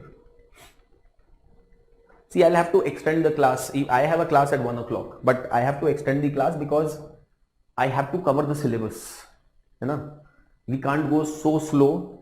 अब दो चीज़ें हो सकती हैं, या तो मैं बहुत सारे डाउट्स ले सकता हूँ, बहुत सारी क्वेरीज ले सकता हूँ, उनके आंसर दे सकता हूँ और स्लो जा सकता हूँ, बट थोड़ा क्लास को एक्सटेंड कर सकता हूँ, या विद इन टाइम कर सकता हूं बट क्वेरीज नहीं ले सकता. But considering the fact that there are so many of you and see I understand every one of you is coming from a different background, every one of you is coming from a different mindset.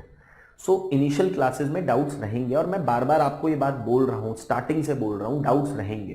But मैं आपको ये भी एक बात बता रहा हूँ कि मैक्सिमम केसेस में इनिशियल क्लासेस में डाउट्स इररेलेवेंट होते हैं. उसका रीजन भी बताता हूं मैं आपको, क्योंकि आपकी सब्जेक्ट की अंडरस्टैंडिंग जो है वो बहुत ही मिनिमल है, आपकी एग्जाम की अंडरस्टैंडिंग भी मिनिमल है. So go by my word, I have experience of teaching. So go by my word when I'm telling you that just relax. Some questions are irrelevant right now. They will become relevant perhaps later, but उसके answers आप खुद ही ढूंढ लोगे जब हम आगे के टॉपिक्स डिस्कस करेंगे. But this will take time. एक दिन में ये सारी चीजें करना पॉसिबल नहीं है ना. ऐसा नहीं है कि हम 10 घंटे का मैराथन सेशन कर रहे हैं और मैं आपको सारा कॉन्स्टिट्यूशन जो है एक बारी में पूरा ओवरव्यू दे दूं, वो नहीं है पॉसिबल. धीरे धीरे layers will open up, some things will not be understood. Have a bit of patience, have the trust in the system. I am telling you, अगर कोई चीज नहीं समझ में आई तो आप मेरे पास पर्सनली आना और मैं आपको एक्सप्लेन कर दूंगा. बट ऐसा रहेगा ही नहीं कुछ. After 35-38 classes of Indian constitution polity when they will be done, you will yourself come and tell me कि sir we have understood this subject really well, and I am, this is my guarantee to you. But you will have to trust and you will have to show some patience. If you don't, then there is no way. Okay? Any questions that are there? Any questions? Vineet, Bhargavi, any questions? Please let me know.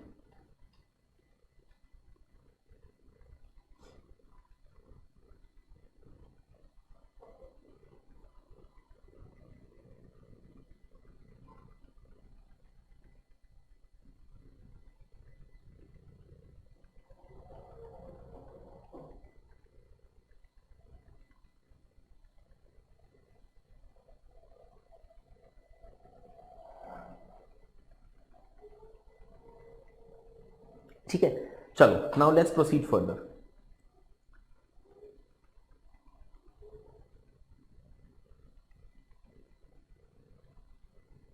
Now,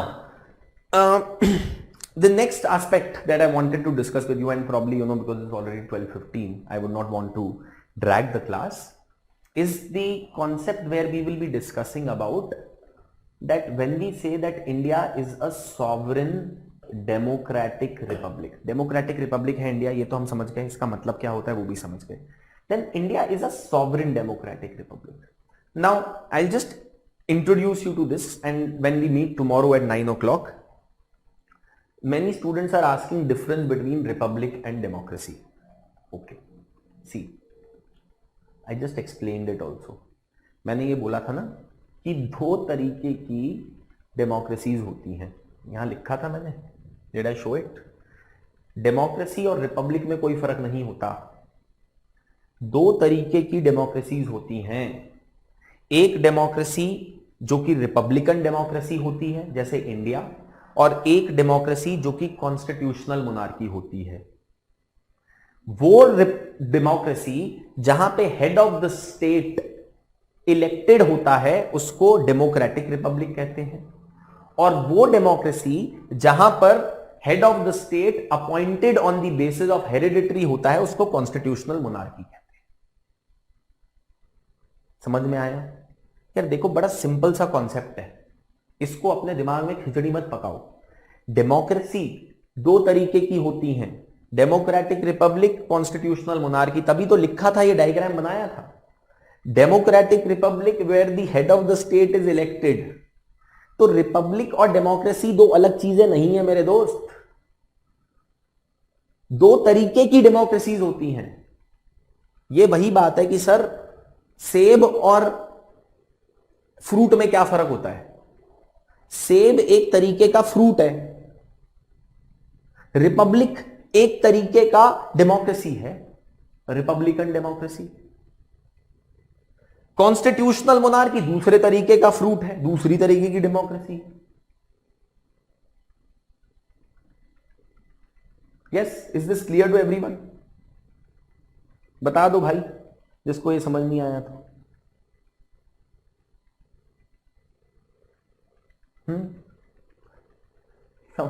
किसी को अभी भी doubt है Republic और democracy में?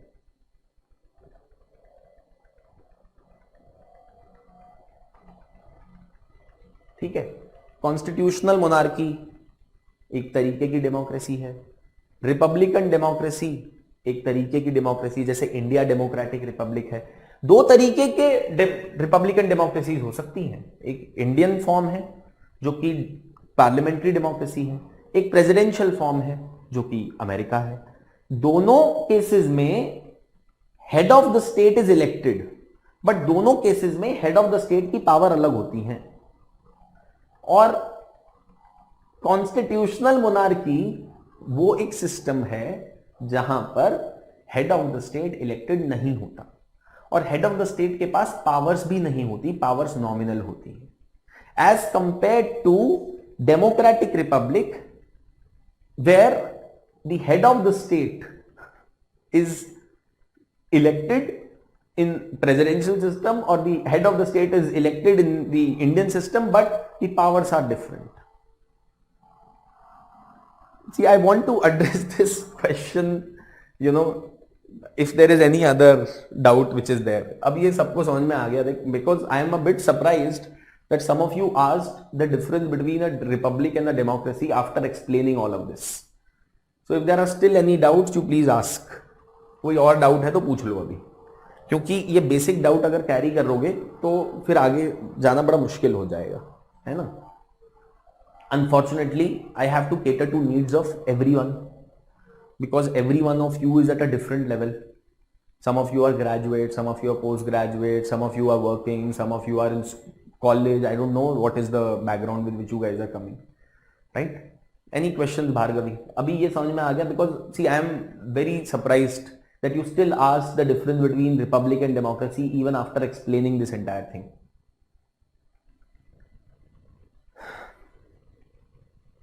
Right, okay. Thank you so much, and I'll see you tomorrow at 9 o'clock again. We will resume from understanding what is the meaning of the term sovereign. That when we say that India is a sovereign democratic republic, then we will understand the meaning of the term socialist and secular. Okay. And after that we will discuss about the objectives of the Indian Constitution. That is the next part of the preamble to Indian Constitution, right? I'll see you tomorrow at 9 o'clock at the same time. In case you still continue to have any doubts or any questions, you please send it to the class coordinators. At the beginning of the class tomorrow, I will take up those questions, right? But please try to ensure that you also use your own understanding as well before putting up a question. If you ask a question without application of mind, do remember one fact, that there will be other questions that will be asked by other students, and then that will end up disturbing the pace of the class, right? Thank you so much. I'll see you tomorrow at the same time.